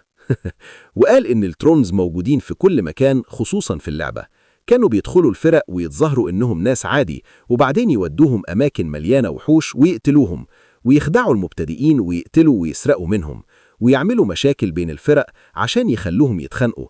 وده كان سبب كبير في فشل اللعبة. وفي الآخر اللاعبين القدام قضوا على الترولز، وده خلى عدد اللاعبين يقل جدا. ولو بتسأل ليه بيشرح ده دلوقتي، فده لأن الوقت الحالي مثالي لانتشار الناس دي. وخلاصة اللي فهمه إن مجتمعات الأويكنرز اتجمعت مع بعض بعد حادثة إطلاق النار. الشخص ده كان أكيد ترول واسمه داو جاسم. الواد بيقول إنه بيبيع فيديوهات لسونج هو وهو شايله، بس سونج هو بيقول إن عمره ما شال حد، وغالبا ده بيحاول يستدرج الناس بفيديوهات متفبركة ومتركبة. بس بصراحة الحركة نفسها متعملة بمجهود، وهو مستغرب إزاي قدر يطبخ الهبل ده في دماغه. وبيقول إن الطريقة الوحيدة لمواجهة الأشكال دي إنه يزود وقت تدريبه لمدة 13 يوم. كل ما كان يلاقي وقت كان بانتظام بيتعلم استخدام الأسلحة وتقنيات ممكن تستخدم في قتال حقيقي من على يوتيوب. بس لحد دلوقتي كل اللي شافه هنا كان أغلبه مخصص لمهاجمة الوحوش، حتى تجهيز الملجأ. وكان في أسلحة واستراتيجيات كتير مش واخدة في اعتبارها موضوع المرض. وعشان كده من النهاردة هو هيختار سلاح أساسي ينفع يستخدم حتى لو المرض انتشر، ويكون مناسب كمان لقتال البشر وكمان إبادة الوحوش. بدأ يفرز كل الحاجات اللي عنده، وقال إنه لو حط كل الشروط في الاعتبار تقريبا مفيش أسلحة تنفع. فقال إنه هيجرب الأول المقلاع لأنه ليه استخدامات كتير. ولما صوب على الهدف وضرب، الطلقة خبطت في الجنب ورجعت، وقال إن الكور دي قوتها ضعيفة جدا. وفي الآخر ما فضلش غير عصاية القتال. وفي الحقيقة لما المرض بقى عامل أساسي مفيش داعي للقلق. أسهل طريقة للتعامل مع الزومبي هي إنك تكسر الجراثيم اللي جوه الجمجمة باستخدام سلاح تقيل. وأول حاجة ناوي يشتريها من متجر ليفل 10 هو سلاح تقيل اسمه أبوني وود كلاب، وعشان كده لازم يزود مستواه فيه. بس هو مش عارف إذا كان ده أفضل اختيار ضد البشر كمان، وحاسس الموضوع مش واضح خالص. ولو قابل واحد عنده قدرات ذهنية ممكن ما يعرفش يعمل أي حاجة. لكن هو مش هيسكت، لأن في لعبة سيرفايفل لايف قتل إنسان بيديله 50 نقطة. فقفل عينه وبدأ يتخيل سيناريوهات تدريب. وبيقول إن نظام القاتل اللي بيجبر اللي يقتل يدخل في مواجهات مع لاعبين قريبين منه كان بيمنع الاستغلال. بس رغم كده كان في ناس كتير بتقتل علشان النقاط حتى لو عليهم عقوبات، وعشان كده النوع ده من الناس لازم يتعامل معاهم من غير أي رحمة. فاق فجأة وهو بينهج وباصص لدمية التدريب، وقال برضو الأفضل إنه يتجنبهم لحد ما يخلص تجميع الأدوات والمهارات. وفي نفس الوقت لازم يفك المحل كله ويحط كاشف في الدور التاني. وفجأة سمع صوت عواء. استغرب ليه سامع ذئب في الوقت ده، وبعدين فكر وقال يمكن في واحد اتصاب قريب من الملجأ. راح بعد شوية وهو لابس معدات الحماية، وقال إن الذئب ده كبير كفاية إنه يركبه، وطلع ذئب رمادي. وقال إن نفسه خلاص وقف، لكنه مهتم أكتر إنه مات قريب من ملجأه. مش عارف إذا كان ده ذئب تايه ولا واحد نزل بعد ما تهاجم، وعشان يعرف أكتر قرر يفحص جروحه. وهو بيلمسه حاجة طلعت من ورا من وسط الشجر وخبطته في ظهره، واكتشف إن اللي خبطه هو جرو الذئب. احتار يعمل إيه، وما ينفعش يفصل الجرو عنه بالعافية وهو بيتصرف كده، بس لازم يدفن الأم بسرعة لأنه لو كانت وحش هتتحول لبون كريبر، ولو لأ هتجذب وحوش تانية. حفر حفرة كبيرة جدا وبص فيها وقال إنه تقريبا شايف الصين. وقال إن الجرو ده فكره بنفسه زمان وافتكر كلبه القديم مونشي. شال الجرو ومسكه من رقبته وقال له يسمع كلامه، وإن أمه هتنام هنا وهيعمل له مكان صغير في الملجأ يزورها فيه لما يشتاق لها، وكمان هيأكد إنه مش هيجوع لحد ما يكبر، وفي المقابل يساعده بحاسة الشم. وبعد ما اداله لقمة فضل يلوح بالأكل وسأله هيجي معاه ولا لأ، والجرو اتحمس. سونج هو قال إن كده موافقة، وسماه من دلوقتي دينجو، وقال إنه هيعتمد عليه. وظهرت نافذة الحالة بتقول إنه نجح في تسميته، وكمان نجح في التواصل معاه وبقى ملكه. بعد كده سونج هو قال بكلمة واحدة الولد ده عبقري، وقال لدينجو يعمل تاني اللي علمهوله، وعلمه يسلم، يلف، يقعد، ينام، يسكت. وبعدين قال له استنى، وبعد ما بعد شوية طلع مكافأة ورماها في الهوا وقال له ينط. دينجو جري وقفز من على صندوق قريب وخطف العظمة في الهوا.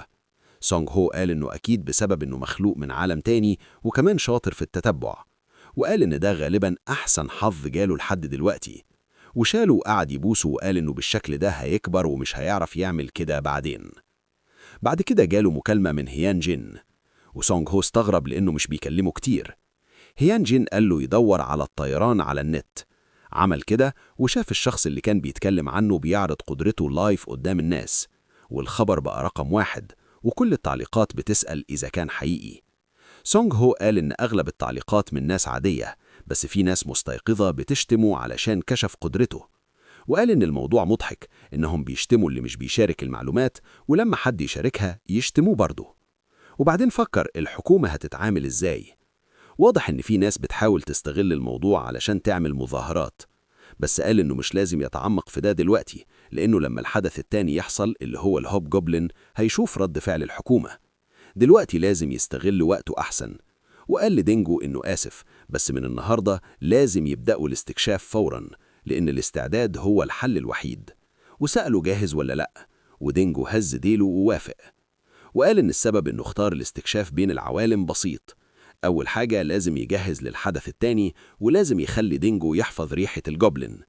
خدوا المكان فيه ريحة، وقال إن النتيجة أحسن من المتوقع. وبعدها كان عايز يشوف هل دينجو يقدر يفضل هادي في القتال الحقيقي وينفذ أوامره.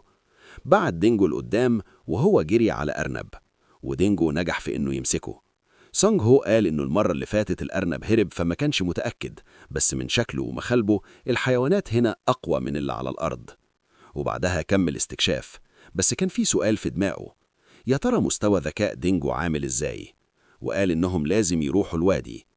وفجأة صحته زادت 1، واستغرب ليه كان 170 قبل كده وهو كيم بوب، وقال إنه بيقوى بسرعة. دينجو بدأ ينهج، فسريع جري عليه بمية وقال له ما يتحركش لوحده في الغابة، وقال إن الإحساس بالحركان ده غالبا لأنه أكل حاجة، واتضح إنها نبتة اسمها بول بيبر، وقال له إنه عمل شغل كويس وهيديله مكافآت بعدين. وبعد اللي جمعوه راحوا للصيد الأخير عند النهر. سونج هو سأل دينجو لو في أي ريحة أو وجود حاجة، ودينجو قال لأ. سونج هو قال طبيعي، لأن السمك مش وحوش فمش بيدي نقاط ولا أدوات، بس التجربة نفسها مهمة لدينجو. وضرب سمكة بالرمح وقال إن كده يقدروا يخلصوا تجهيز المرحلة التانية ويرجعوا. تاني يوم بنشوف لفتة بتتحمل في ظهر عربية نقل، وراجل المقاولات بيقول إن كده خلصوا الهدم، ولو في أي مشاكل في التصليح يتوصوا معاهم. سون هو بيشكره على تعبه الصبح، بس لما بص للمحل بتاعه قال إن الموضوع مأثر عليه شوية دلوقتي بعد ما اتشال. دخل جوه وقال إن ده كان قرار لازم يتاخد، ولو حد محظوظ وما تحولش لزومبي طبيعي إنه ينهب المحلات، وهو كمان هيعمل كده لو عاش، فما عندوش حق يشتكي، بس برضه على الأقل ينظف المكان. في الوقت ده هيان جين دخن وقال إنه واضح إنه كله بيفكر بنفس الطريقة، لأنه هو كمان ساب أقل حاجة ممكنة من المعدات امبارح. سون هو سأله أنت بتعمل إيه هنا؟ هيان جين خبط على جبينه وقال له إنه سابه سنس امبارح فجي يشوفه عايش ولا ميت. دينجو بدأ ينبح عليه فسأله هو دايما عنده هاسكي؟ سون هو قال له لأ، الكلب بتاعه مات من زمان وده حيوان جديد جابه. هيان جين قال إنه كيوت، بس سون هو كان مهتم يعرف هو جه ليه. قال له إنه قاله خلاص، كان قلقان عليه، بس كمان في سبب تاني، هو أخيرا عرف مين اللي هجموا على ميك يونج. بعد شوية وهم قاعدين سون هو سأله يعني الجروب اللي تشول جون عامله كان مستهدف ميك يونج؟ هيان جين قال له أيوة، وإن هين هيك كمان معاهم، وأشار للجبل وراهم وقال إن عندهم مخبأ هناك. سون هو سأله عرف كل ده إزاي؟ قال له الموضوع ركب على بعضه، فسأله يوضح أكتر، فقال له إنه سأل جينونج اللي بيطير كده احتياطي، وقال له إنه قابل جروب تشول جون قبل كده، بس كلهم كانوا ناس وحشة وشخصياتهم مش راكبة، فرفض ينضم. بعد حادثة ميك يونج البنات في الجروب بدأوا يقولوا إنهم هيمشوا، ولما سألهم قالوا إنهم جالهم عروض من جروبات أويكند. سألوا كده الصورة وضحت؟ سون هو قال له أيوة، وعلى عكس ميك يونج دول أكيد اتخدعوا وانضموا. هيان جين قال له إن الجروب بقى 4 بس. سون هو اتفاجئ لأنهم كانوا 20 من كام يوم. قال له إنه بصراحة فاهم، وجروبه هو كمان فيه 2 أويكند. سون هو قال بسخرية إنهم ساعدونا وده كان المقابل. هيان جين قال له دي الدنيا، كله بيدور على نفسه، بس هو قلقان على واحد اسمه جون وبيفكر يكلم طليقته. سون هو افتكر إن وضعه مختلف وسأله سؤال: لو الناس بدأت تهدده في نهاية العالم هيعمل إيه؟ هيان جين قال له هيقتله، هو مش بيحب يأذي عد، بس ده الطبيعي، من غير قانون الشر المطلق ملوش لازمة يعيش.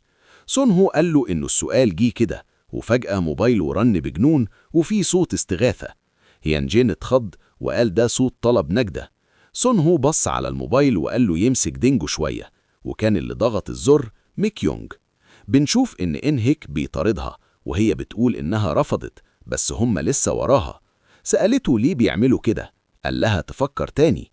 واحد تاني دخل وقال هيخلص الموضوع بطريقته، ده تشول جون، وقال إن المكان ده إعادة تطوير ومفيش حد هيجي.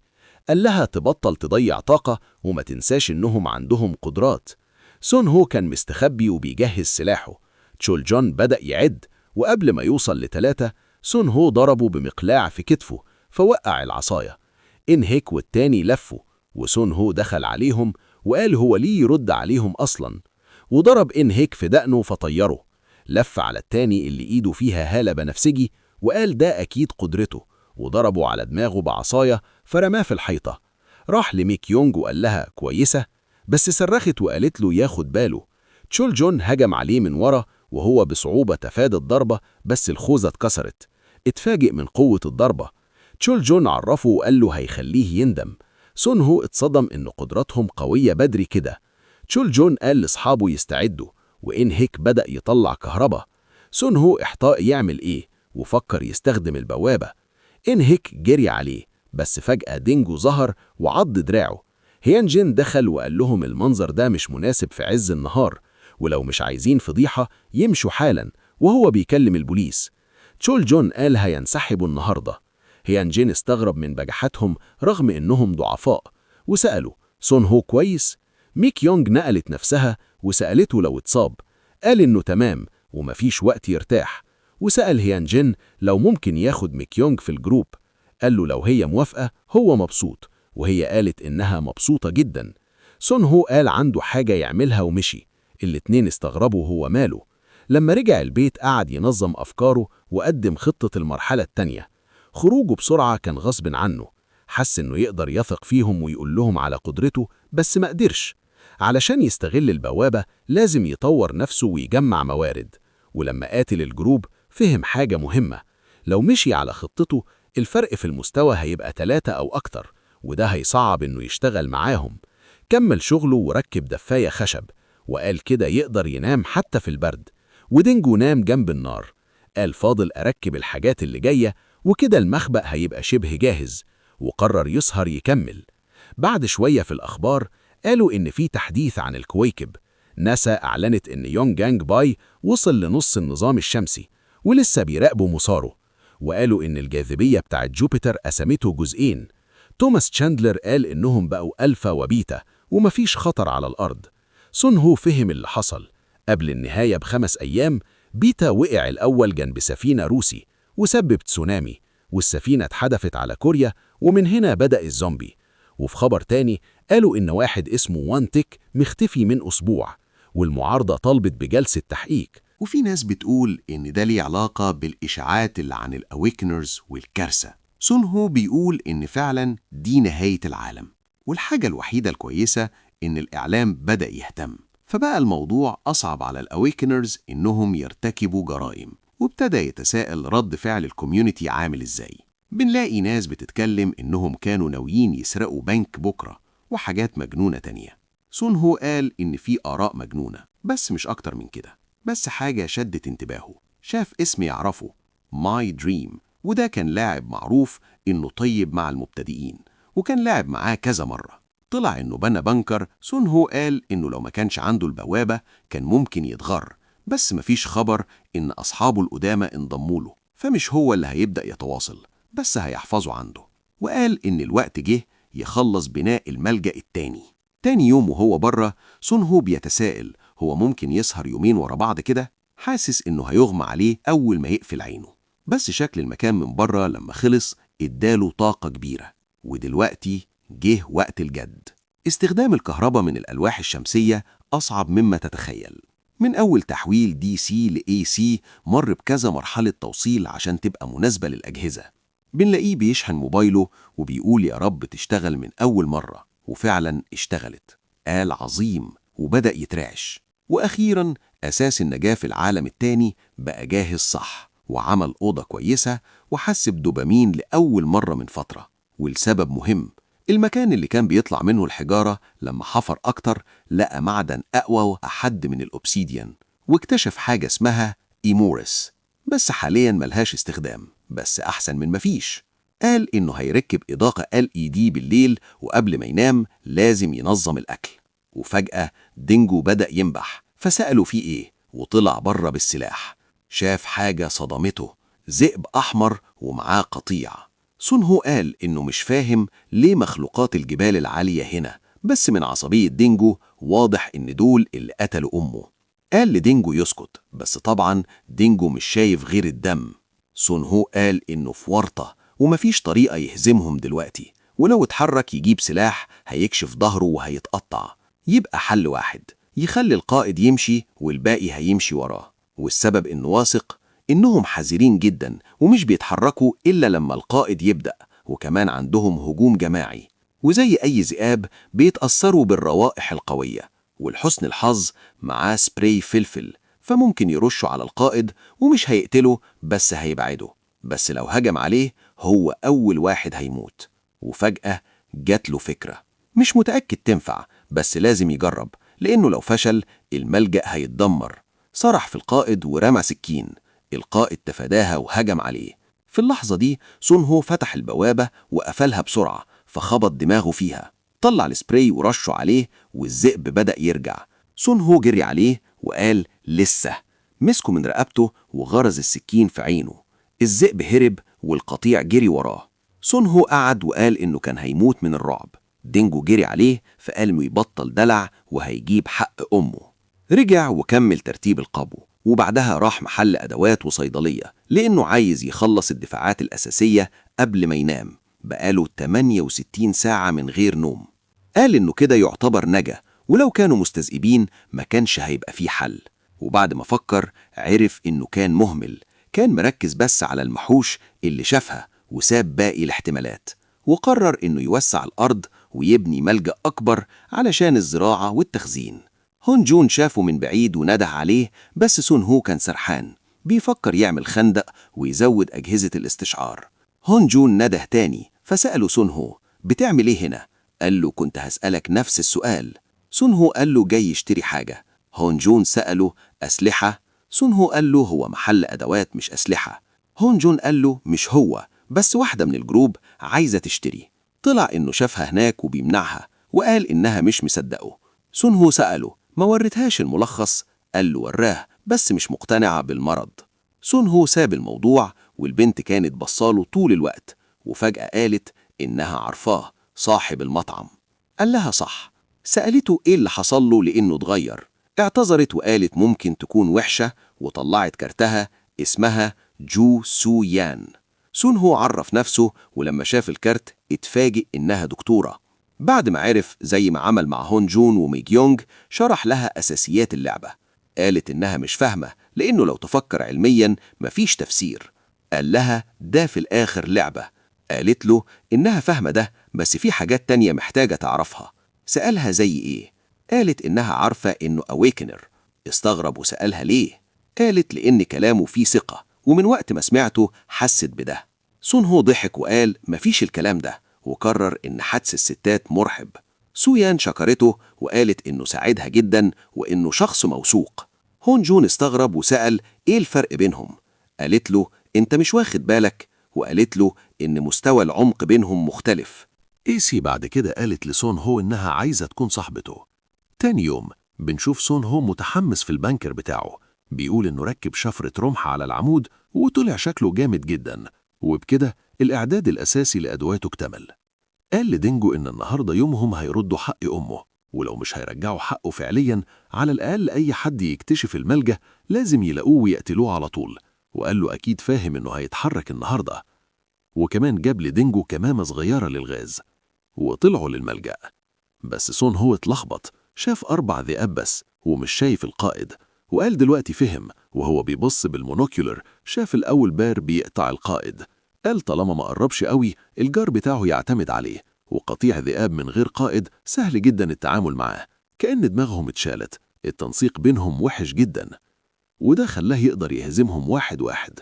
رصص واحد بالنات لانشر والذيب بدأ يصرخ. سون هو قال هيخلصه على طول ويعطيه 3 نقاط.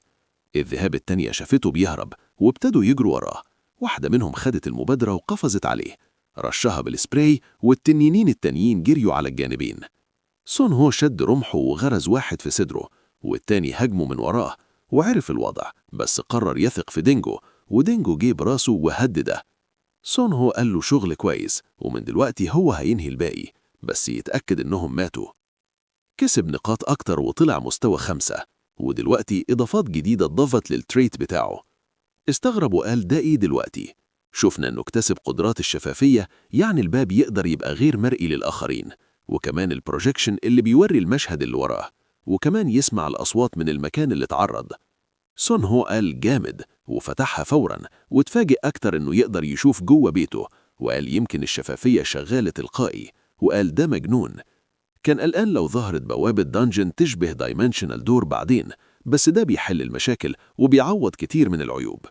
لو التأثير ده جه عند مستوى 5 يبقى أكيد هيتضاف تأثيرات أكتر، وكان مش واخد باله من المستوى أصلا لأنه مش متأكد لو المهارة هتكبر، بس دلوقتي حاسس إنه لازم يركز أكتر على الأحداث اللي هتحصل قريب. قبل ده عنده حاجات أكتر يعملها، ولازم يدفن الذئاب قبل ما تتحول لكريبرز. رجعنا للمين، عملنا سكيب يومين من بعد السيطرة على الذئاب. خلال اليومين دول عمل حاجات كتير. أولاً في العالم التاني عمل مسح بيئي تاني، في محيط حوالي 1 كيلومتر مفيش غير حيوانات متنوعة، وأكد تاني إن مفيش وحوش. بعد كده عرف عن عش جوبلين على بعد 3 كيلومتر، عش كبير غالباً فيه هوب جوبلينز صعب يتعامل معاهم دلوقتي. بعد ما اتأكد من أمانه بنشوفه شايل منشار كهربائي وبيقول جه الوقت نبدأ. بدأ يقص الشجر والشجيرات حواليه ويفسح المنطقة ويحولها الملجأ. بمساعدة دينجو عملوا دايرة كبيرة قطرها 30 متر. فكر لو ممكن يدخل ميني اسكافيتور من البوابة، لكنه خطط يحط سلك شائك على طبقتين ويحفر خندق بره، وهو بيبص لتحت قال ممكن محتاج ينزل 2 متر. طبعا كله هو بيراقب الموقف في الوقت الفعلي من خلال البوابة. فعليا بدأ يشتري مواد من محلات بعيدة، زار متجر كبير لتحسين المنزل واشترى أدوات تجارية، وفي طريقه للبيت راح شاف ملجأ تشيلجيان، استأجر موتوسيكل وميني اسكافيتر. الحمد لله كأنها ظهرت كده قدامه. وبفضل جداك كان بياخد سم يوميا لتحمل السموم، والجرعة اتجمعت كفاية لاستخدامها في السلاح.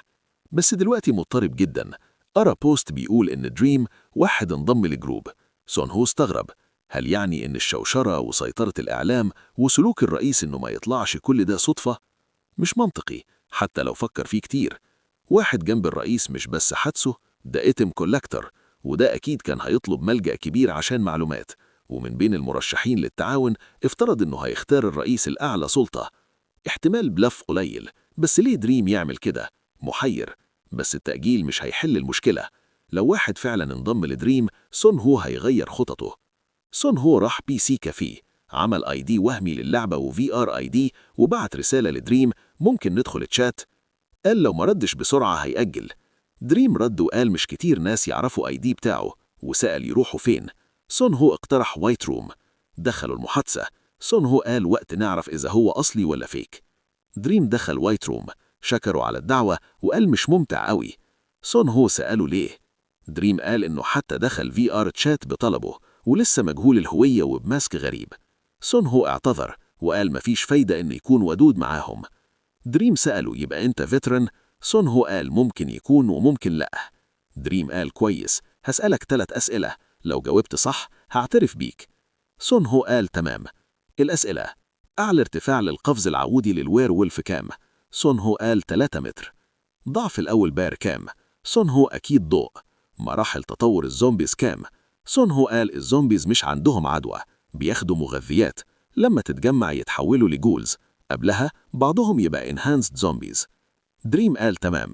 بعد كده سأل عن عدد الأحداث المفروض تحصل في الواقع. سون هو قال مش ناوي يقول. دريم ضحك وقال فعلا فيترن. سون هو قال له يسكت، وده كفاية دليل، يبعت واحد لو حقيقي هينضم كمان. دريم قال مش هيقدر. سون هو سأله ليه؟ دريم قال الجو النهاردة حلو وحاسس بحاجة هتحصل. سون هو حس إنه بيضحك عشان يكسب وقت، وفجأة فهم. دريم كان متابع الاي دي بتاعه طول الوقت، وقال له وداعا.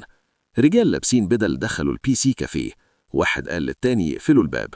ست قالت هتخصم وقت اللعبة، قال لأ مش جايين يلعبوا، جايين يدوروا على حد.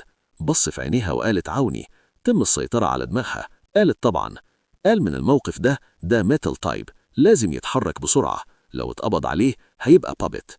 راح الحمام واستخدم البوابة. واحد الراجل سأل كل الموجودين إذا كانوا unknown. بعد ما فحص كل الناس فضل مكان واحد وراح الحمام. قال لأنون بطل هزار واطلع، وتساءل لو ممكن يكون ستيلث تايب. اتعامل معاهم قبل كده، يعرف إنه لو رش مية على الأرض أو مسكهم هتبقى جيم أوفر فوراً. سون هو قال إنه مبسوط إنه تلاصق على الحيطة لأنه كان قريب قوي، كان ممكن يتكشف، واكتشف إنه مش من نوع الستيلث، وطلع الراديو وقال إنه من نوع الحركة، فلازم يدوروا على المنطقة دلوقتي، وإن ده هدف كبير، لو قبضوا عليه حي هيديهم أي حاجة عايزينها.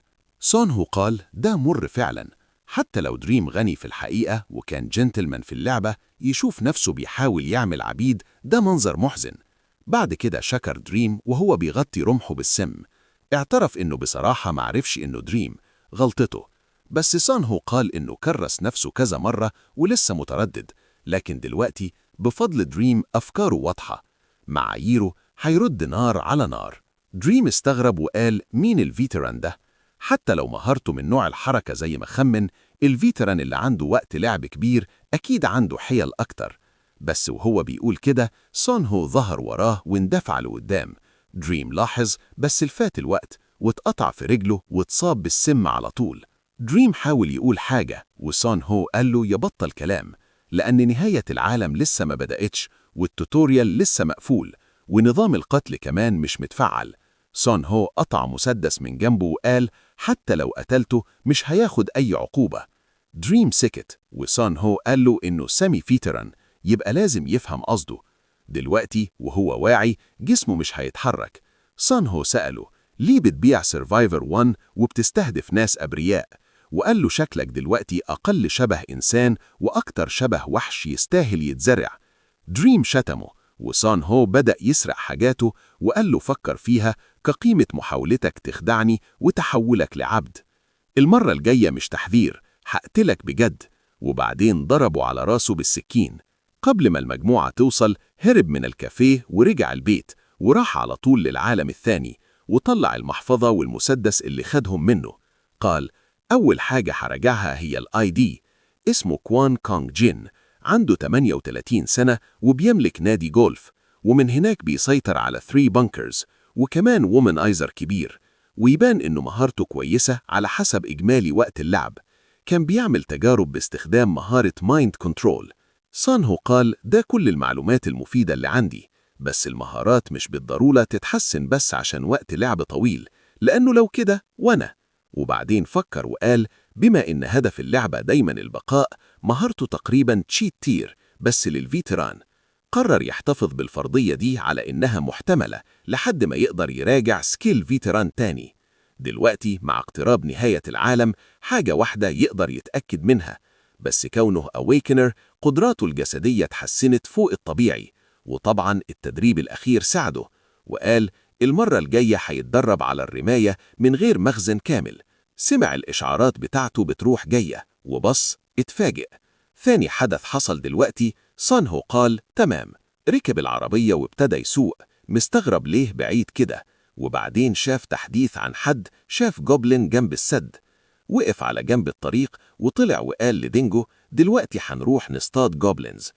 أول ما شاف البوست خد العربية وراح للجبال لسببين: الشرطة هتقفل المنطقة أكيد، الجوبلينز وحوش بتتمشى بحرية وأكيد هيبنوا عش مؤقت تحت أمر الهاب جوبلينز. طلب من دينجو يشم الريحة بسرعة عشان يتبعها. دينجو نبح وابتدى يشم الأرض وبص لفوق وابتدى يقود سون هو. استغرب إنه لقطها بسرعة كده لكنه افتخر بيه. دينجو بدأ يجري ويقفز بين الشجيرات وسون هو وراه بسرعة. سون هو نادى على كلبه: يا غبي، مفيش طريق أحسن؟ دينجو نبح وشاف قدامهم الضباط مطحونين على الأرض والجوبلينز حواليهم. سون هو قال لنفسه يفدأ ومشي ناحية واحد من الضباط وفحص نفسه، لسه عايش. بما إن مفيش جروح واضحة ده معناه إنه اتضرب بس بسم الشلل. اتسائل مين أخد مسدسه، أو يمكن اتبعه بسرعة وما أخدش واحد. جهزهم جنب بعض وقال لو ارتاحوا حوالي نص ساعة هيبقوا كويسين. بعدها بص على الجوبلينز اتبهدلوا بالرصاص. استغرب ليه اتاخد المسدس في الوضع ده، وفكر ممكن يكون في جوبلين ذهبي في المجموعة. لو كده مفيش طريقة يخلي حد تاني يمسكه. بعد القرار ده استخدم تليفون الضابط عشان يتصل باك اب، وساب ورقة بالمكان بالظبط وتعليمات لدفن جثث الجوبلينز عشان ما تتحللش. بما إن الوحوش انتشرت على السوشيال ميديا إخفائها بالوقت فاضي. قال لدينجو اعتمدت عليك دلوقتي. في الجبل شفنا واحد بيصد هجوم وضرب جوبلين اللي رجع. سألوا الكابتن ده صح؟ أنا تانكر ومش أويكنر صح؟ الكابتن قال مفيش اختيار، تخصصك سايكوكينيسيس، فترة كاس طويلة بس ما تقلقش. وهو بيرمي 3 صخور لقدام قضى على جوبلين واحد. سأل لو باقي الفريق وصلوا، قالوا وصلوا بس مش قادرين يطلعوا بسهولة بسبب الشرطة. التانكر استغرب، نرجع؟ الكابتن قال شوفها فرصة، شافوا الجوبلينز في اللعبة كتير قبل كده وكلهم من غير أسلحتهم الرئيسية أو سم الشلل. سون هو داخل البنكر بتاعه قال مش عارف إذا كنت محتاج أستخدم 3 أسهم دلوقتي، بس دفع تمن عادل. بفضلهم أكد إن الأويكنرز مش هيقدروا يطلعوا، وكمان قابل مجموعة جوبلينز ضعيفة. الطريقة اللي حابب يتعامل بيها مع مجموعة الجوبلينز يجذب غضب الجوبلين. لما الجوبلين المتهيج يقرب من البوابة هو بيستخدم علب الصودا لتشتيت انتباهه، يدسه من وراه بالرمح. بما إن الوحوش مش شايفة البوابة، أول ما الجوبلين يصرخ من الألم هيستخدم البوابة البعدية كحائط ويشيل الرمح ويمسح كل دليل على الهجوم. بعد كده الهاب جوبلين اللي عنده حاسة إدراك عالية شاف بس تبعه وقع وأمر ال3 جوبلينز اللي فاضلين. هو استغل الفرصة وقطعهم كلهم مرة واحدة زي ما عمل قبل كده كذا مرة. ولما قتلهم على طول قال إن كل حاجة ماشية حسب الخطة لحد دلوقتي محتاج يرد حسب سلوك اللي فاضلين. اللي شافوا فجأة إن الجولد جوبلين بيهرب من الهاب جوبلين، قال بما إنه وصل للمرحلة دي هيضطر يجازف. الهاب جوبلين اندفع وقال ده جنون بس مفيش اختيار. لما صد الهجوم بساطورته لسه رمى عليه في شجرة. ابتدى يبصق دم وقال إن الصدمة كانت أكبر من المتوقع، لو فقد وعيه كله انتهى. الهاب جوبلين حاول يكمل شغله بس مهارة الإرادة للبقاء اتفعلت. عيونه بقت بتلمع بالذهبي لما الهاب جوبلين ضرب الشجرة. سون هو اندفع من وراه وطلع المسدس، ضربه طلقين في مؤخرة دماغه زي YW مالي وفتح بوابته بسرعة. أخذ الغنيمة ورماها في البنكر وقال كده المرحلة الأولى من الفارمينج خلصت. الهاب جوبلين بدأ يركض نحوه، فرفع مسدسه وضربه طلقة في كتفه وواحدة في عضله، وقع على الأرض. سأل الهاب جوبلين فعلا افتكرت إنك هتكسب بس لأنه ضربك؟ دلوقتي جه دوره، بدأ يقطع فيه بسرعة وقتله بنجاح وارتفع مستواه وكسب 18 نقطة ومهارة إحساس التضاريس. ابتدى يتنفس الصعداء بعد ما خلص. المهارة دي بتخليه يشوف ويحس ويستجيب للتضاريس اللي في مجال رؤيته بشكل حدسي. قال دي مهارة مفيدة جدا في البداية مش وحشة. كمان خد قفازات بتدي هاند وورك بلس 2. قال المرة دي كمان الأدوات اللي لابسها اتحولت لأدوات حقيقية. يمكن المرة اللي فاتت كان الساعة متاحة بالفعل، ده كان غلطتي. سمع صرخة جابلين تانية وراجل بيقول إحنا هنا. سون هو اتفاجئ وسأل نفسه هل فرقة البحث وصلت؟ بس قال أنا أخدت اللي محتاجه، فدلوقتي وقتي أقعد في البنكر لحد ما البحث يخلص. تاني يوم في البنكر دينجو ابتدى يلحس فيه، وصحي وهو بيبص على ساعته وقال فعلا نمت يوم كامل. من دلوقتي إلا لو الوضع إكستريم لازم يمتنع عن تفعيل الإرادة للبقاء. قبل ما يطلع محتاج يراجع الغنيمة اللي أخدها من الجوبلين. راح وشاف زي ما توقعت الجولد جوبلينز فعلا مختلفين.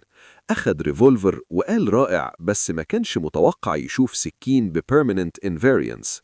السكين مصنوعة من ميريل ومش بتتأثر بالمرض، لكنه استغرب إزاي جوبلين عنده حاجة سعرها 100 نقطة في المتجر. بص كويس على السطح وقال فيه شوية نتوءات، وبعدين قال استنى، الجوبلينز في العالم ده شايلين أسلحة معدنية، ومع مستوى حضارتهم مفيش طريقة يصنعوها بنفسهم. ابتدى يتسائل يمكن حصل طفرة. قال يمكن ده مجرد تخمين، بس هيبقى عندي فرصة أراجع الأدوات. طلع شوية عنب شيد بيزود الرؤية بالليل. قال ده يفسر إزاي ده الجوبلينز قادرين يتحركوا بالليل بحرية. فتح نافذة الحالة بتاعته. إحصائياته كويسة وعنده 77 نقطة يصرفها. قال معدل النمو أسرع بكتير من اللعبة. كده خلص كل اللي كان محتاج يراجعه في العالم ده. وبعدين فتح البوابة وإشاراته اتوصلت وابتدت تمطره بالرسايل. استغرب وقال ده من هان جون وميك يونغ وحتى سويان. قال عمري ما كنت مشهور كده قبل كده، بس لازم أروح الجيم. راح وقال لهان جون أنا هنا. هان جون وميك يونغ ركضوا بسرعة. هان جون قال أنا كنت قلقان جدا. سون هو سأل مين اللي وراهم كلهم؟ هان جون قال لازم يعرف نفسه، دول أعضاء فريقك وأكيد كلهم عارفين إنك صاحب محل السناكس. واحد من الرجالة قدم نفسه لي كيونغ هون، والست قدمت نفسها كيم بورا. سون هو قدم نفسه كمان. بعد كده سأل هان فين الأخير؟ هان جون قال راح لمحل خصومات معدات التخييم الكبيرة، وسأل سون هو إذا كان يعرفه. سون هو قال معرفش إن في مكان زي ده قريب. ميك يونغ قالت فتح من شهر تقريبا وكل حاجة حديثة جدا. هان سأل رجعت كل حاجة عن حادثة امبارح والأخبار؟ سون هو قال طبعا شفت كل حاجة على يوتيوب. الدكتور اللي فحص الجوبلينز في الجبل حذر الكل يستعد لنهاية العالم، والرئيس عمل اجتماع أمني وقرر يتأكد من مكان خالق حياة البقاء ويسمع آراء الأويكند. هان جون سأل سون هو ناوي تعمل إيه دلوقتي؟ سون هو قال أنت بتتكلم عن إيه؟ هان جون قال بما إنك عارف كتير حبينا ناخد نصيحتك. سون هو قال ده مجرد نصيحة. هان قال ده جوبلينز بيدوك نقاط بس، حتى لو أويكند قتل واحد المستوى من 1 ل2 فلازم تفضل تجمع مستلزمات زي ما بتعمل دلوقتي. سون هو قال الراجل ده بيتكلم عن إيه أصلا؟ وقال لكيونغ هون أنت غلط. كيونغ هون سأل لعبت اللعبة أصلا؟ سون هو قال لا، بس لو بصيت على المجتمع شوية. كيونغ هون قال الاعتماد الزائد على المجتمع مش كويس، فاهم؟ بورا سألت كيونغ هون أنا فضولية، لما حد يتعرض لفيروس الزومبي مين يتحول ومين ينقو، وهل في شروط تحدد ده بعد العدوى؟ سون هو قال على الأقل أي حد اتعامل مع أويكند يبقى تمام. بورا قالت فسر أكتر. سون هو اتنرفز شوية وقال أكيد عارفين ليه صحيت، علشان لعبت اللعبة وتعاملوا مع النظام حتى لو مش أويكند يبقوا آمنين. بورا قالت لما تقول كده الموضوع مقنع وهفضل معاك من دلوقتي. كيونغ هون ضحك وقال لها اتكلي عليه. ميك يونغ قالت عندي سؤال كمان. سألت التوتوريال كان صعب جدا عدتيه. سون هو تجاهل وقال ما تقلقيش هحميكم كلكم. سون هو بس استغرب الراجل ده ايه قصته. اعترف ده افتراض معقول شوية، بس مفيش دليل ان أويكند ممكن يتعرضوا للسبورز ويكونوا آمنين. تنهد وفكر إن هان جون أكيد كلمه عشان مش واثق في الراجل ده كمان. قرر يقوم دلوقتي، مش عايز يدي معلومات مباشرة لحد زي ده. قال لهان جون عندي شوية خطط وهتواصل معاك بعدين. بعد ما خرج من النادي راجع قائمة أماكن الفارمينج قبل وصول المرض اللي هتبقى محل التخييم اللي ذكره هان جون، وشال محل الكونفينينس ستور. لما وصل قدام بيته قابل سويان اللي كانت مستنياه. قالت له عندي حاجة أوريها لك. جت تجيب له حاجة وسألته ممكن تقعد شوية؟ قال لها أيوة. سألتها إيه الحاجة؟ قالت لها طقم مسكنات ومضادات حيوية مش هتقدر تشتريها من غير روشتة. قال لها فعلا بتديها لي؟ قالت له ليه لأ، لو خلص ممكن تعمل روشتة مزيفة وتجيب أكتر. وقالت لها عنوانها مكتوب كمان على الكيس. سأل ليه بتديني ده؟ قالت له علاقة أخذ وعطا، محتاجين نعرف أماكن بعض. قال لها تمام لو كده. قالت له هروح أكلم هان جون دلوقتي، خلاص همشي. قال لها خلي بالك. قالت له تأكد تدفع تمن الدواء وما تنساش العنوان. مشيت وقالت أنا قوية جدا. بعد ثاني لقاء مع سويان الوقت مر بسرعة. خلال الوقت ده زار أماكن كتير واشترى حاجات كتير ومعدات، وفي العالم ده أنشأ مخزن بساندويتش باننز وابتدى يحط حاجاته فيه. وبعد ما استلم ميني اكسكافيتر اللي حجزه ابتدى شغل بناء على جنب. في الوقت ده العالم بدأ يبوظ. على التلفزيون الناس كانت بتتهاوش لحد ما الأمم المتحدة عملت اجتماع طارئ. مقالات كتير عن رئيس أمريكا ناوي يزور كوريا، واستشعر حاجة غريبة مش متوقعها ناساو. ابتدى الإعلان عن يون جام باي بيتا ويون جام باي ألفا جاية للأرض. مروا 4 أيام كاملة، ودلوقتي هو في المينا مكان الحدث النهائي، السفينة الروسية. بعد ما اتأكد إن مفيش حد في المينا دخل مبنى مهجور عشان يجهز نفسه. فتح بوابته جواه وقال إن السبب اللي خلاه يجي هنا رغم احتمال إنه يتحول لزومبي بسيط عشان يحصل على أسلحة إضافية من السفينة الروسية. الأبواغ بتاعت الزومبي اللي هي عبارة عن مسببات مرض في شكل حزم دقيقة ليها نفاذية قوية ومش حاجة ممكن يتفاداها. التحول لزومبي دلوقتي أو بعد 5 أيام مش فارق كتير بالنسبة له كشخص ملوش عيلة. طبعا في خيار يعيش في العالم التاني مع دينجو، بس ده هيبقى ليه أي معنى كإنسان؟ مع ده تجهيزاته اكتملت، وده مش معناه إنه ناوي يموت خالص. هو بس اختار اختيار مختلف عن غيره، مخاطر كبيرة مكافأة كبيرة، وده أصل الحياة في النهاية. كان بيقرأ شوية باتش نوتس قديمة عن حاجات زي السلاح 10 نقطة اللي توفر في التوتوريال، وكمان عن إزاي ضعفوا الزومبي، وحاجة عن تنويع طرق الحصول على النقاط. كل ده هيبدأ مع وصول يون جام باي بيتا. اتفاجئ شوية وقال كأن الأدمن كان عارف إن نهاية العالم جاية على الحقيقة. رنت موبايله وفهم إن الموضوع بدأ. أرى إن يون جام باي بيتا هتصطدم بالقرب من البحر الجنوبي بالظبط قدام المينا اللي هو فيه. الصفارات بدأت تدق والمد على الشاطئ بدأ ينحسر زي خط الشعر لما القوارب بدأت تتقاطع على الشاطئ. لكن في سفينة واحدة بعيد في المسافة بتتحرك على الأمواج اللي شكلها ميني تسونامي، وابتدت تجري في المدينة. سون هو قال الموضوع ده مجنون. قال التعامل مع الزومبي والوحوش أسهل بكتير من التعامل مع الكوارث الطبيعية، لأنها شكلها هوبلس للبقاء على قيد الحياة. إيده ابتدت ترج وقال لازم أتحرك بسرعة. إحنا شايفينه مجهز كل معداته ولبس الزي ودفش القارب، وقال لازم أتحرك بسرعة قبل ما عملاء الحكومة يوصلوا. نزل المية وراح مباشرة للسفينة. ربط نفسه بس إيده كانت بترج جامد. بص على الجنب وقال شكل الأويكنرز مش بيتحولوا زومبي زي ما كيونغ هون قال. مفيش حتى إحساس بوخز، لكن بالنسبة له الحلو حلو، فجه الوقت يطلع. لما طلع شاف البحارة الزومبي وسلم عليهم وسألهم عاملين إيه. الزومبي في اللعبة كانوا مميزين شوية. حسب إعدادات اللعبة بدل ما يقدروش ينقلوا الفيروس بيعتبروا كل حاجة فريسة، وكمان بيزدادوا قوة كل ما يمتصوا مواد غذائية أكتر. اندفع بشيلد وطرح واحد على الأرض قبل ما يرفع المعولة ويكسر دماغه، وبعدين خلص الباقيين بسرعة. اتساءه مش شايفين إنهم ضعفوا الزومبي جامد؟ كسب 4 نقاط وقال في الأصل حتى بالسلاح الحديدي كان لازم أضربهم ضربة أو 2 كمان عشان أموتهم، بس مع ده ما ينفعش أتهاون زي ما عملت مع الأوركس. كلاعب مخضرم النوع ده من الأخطاء بيحصل مرة واحدة بس. دخل جوه السفينة وقال الزومبي فعلا كتير، بس هركز على اللي في الممر. كسب 4 نقاط تانية لأنه قتل ال2 ضربة واحدة. قال لازم أروح المكان اللي احتمال ألاقي فيه المسدس عالي اللي هو الويل هاوس. سمع طلقة نارية وسأل لسه في ناجي على السفينة؟ ده معناه إن حتى لو حد مش أويكند وتعرض لأبواغ الزومبي ممكن ينجو بشكل عشوائي، فلازم ينقذهم الأول عشان يحصل على معلومات مؤكدة. لما وصل هناك اكتشف إنه وصل متأخر شوية، الطلقة ما كانتش على الزومبي، الراجل ده فجر دماغه بنفسه وهو ماسك صورة مراته. سون هو فهم لو كان أسرع شوية كان ممكن ينقذه. مد إيده وقال ده مش هيدي عزا كبير، بس قفل عينيه وشكره على مساعدته، وكمان رتب جسده بشكل محترم.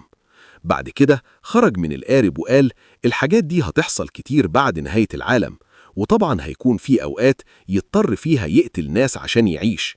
سمع قارب تاني وهو بيقطع حبال نفسه والتفت وقال مش مصدق إن في حد مجنون زي في الفارمينج. ما بصوش لبعض ومروا جنب بعض. سون هو قال خليها تدريب بس، النفاق النص نص مقرف. تاني يوم الفجر الأخبار بتسأل فين مطور حياة البقاء. سون هو قال لما بشوف تصرفات الرئيس بعد ما حصل على الأدلة مع الزومبي تقريبا اتأكدت إن تفكيره شبه تفكيري. جه الوقت إنه يعمل اللي عليه، وبما إنه هيدي معلومات هيضيف كمان شوية تفاصيل. بدأ يتصل بخط التبليغ، وراجل قدم نفسه لي وي بومب مسؤول المقر الرئيسي لمكافحة الكوارث. سون هو قال أنا عارف وقت الدي داي بالظبط. وي بومب قال من فضلك افتح الاي دي. سون هو سأل هل الجوبلين كان عنده جروح طلقة على كتفه؟ وي بومب فهم إنه جدي، وسون هو قال مش ناوي أطول في الكلام. وقت الدي داي بالظبط 20 يوليو الساعة 13 مئت، وهيجي طرد حوالي العصر، ويأمل إنه يستفيد منه ويريه يحظ الحرب. سون هو قال حزم الرئيس كان مذهل، وناس كتير على المنتديات بتتكلم عن انقطاع الإنترنت. قال طبعا بما إني أقدر أتحقق من حاجات بس من السوشيال ميديا مش هقدر أكد صحتها. سمع عساكر بره على مكبر صوت بيقولوا المواطنين يأمنوا 4 أيام أكل ومية ويرجعوا لعائلاتهم فورا. كل الأعمال لازم تقف ويرجعوا بيوتهم. ده بيان رسمي على الوضع الحالي بتاريخ 21 يوليو 2019. سون هو قال الرد مثالي، كاد يندم إنه ما بلغش بدري. لو كان عارف إنهم هيتصرفوا كويس كده هياخد المخاطرة أول ما ظهرت الميزة، وعمل ده من البداية. بس قال الموقف ده ما كانش هيحصل على أي حال، وما ينفعش أفكر في الوات إفس. ما تنساش الوعد اللي عمله لنفسه اليوم ده، مش بطل، أنا مجرد شخص. بما إن الإغلاق منع أي حاجة في العالم الحقيقي، قرر يقعد في العالم التاني شوية أطول. 3 أيام قبل الدي داي خلص حفر الخندق. قال على الوتيرة دي هيحتاج 2 يوم تقريبا كمان. رتب الفيديوهات اللي حفظها زي فيديوهات الطبخ وأساسيات الزراعة، مجرد ترتيب فيديوهات فعلي. 2 يوم قبل الدي داي بدأ يستكشف مع دينجو، واكتشف إن صن أبلز كبرت بالكامل في شهر واحد. لازم يتأكد أكتر، بس يمكن الغابة كلها أرض خصبة مسحورة. تاني يوم حصلت مشكلة، 2 من سويت بوتيتو جيليز اختفوا. كمان لقى عنب ناشف على الأرض وسأل دينجو هل أنت عملت ده؟ دينجو هز راسه لأ، وسون هو قال ممنوع تكذب. دينجو اتدحرج على ظهره وبدأ يئن. سون هو قال من رد فعله يمكن ما كانش هو. قرر يراجع CCTV. قعد وراجع، اتصدم، شاف مجموعة خنافس داخلة من باب الكلاب وأخدت سويت جيليز وسابت عنب كدفع مقابل. الصغير حتى عمل له انحناء. سون هو استغرب من ذكائه، وكمان لطيف جدا. قال فعلا نفسي أتعقبه وأشوفه بنفسي، بس دلوقتي هقفل باب الكلاب. دينجو سأل بتعمل إيه؟ قال عندي ضيوف جايين النهاردة. لما رجع بيته شكر كل الجميع على الجاي. شاف مجموعة هون جون، قال فرحان إنهم وصلوا حتى مع الإغلاق. سون هو سأل الراجل اللي قاعد مع هون جون مين؟ هون جون قال ده آخر عضو في الفريق بتاعهم وجابوه عشان يعرفوه. الراجل قدم نفسه يوان وقال إنه أويكند، بس قفل اللعبة على طول فمعرفش كتير عنها. بس في العالم الحقيقي هو متخصص في الهندسة الكهربائية، وده حاجة واثق فيها. سون هو قال ده كفاية بالنسبة له وقدم نفسه. هون جون قال له كتير عنه وقال له تعامل معاه براحة. سون هو قال بما إن الوقت ضيق عايز يخلص التعارف هنا ويشارك المعلومات واحدة واحدة، وقال لهون جون يبتدي هو الأول.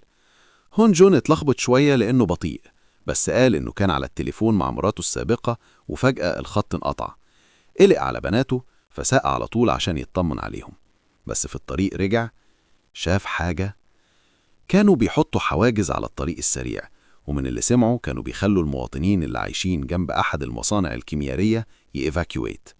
سون هو بعد كده سأل سويان، وقالت إنها كانت مع فريقها طول الوقت وعندها معلومات قليلة بس. بنوا ملجأ في حديقة المواطنين. هون سأل، ده حتى ممكن يحصل؟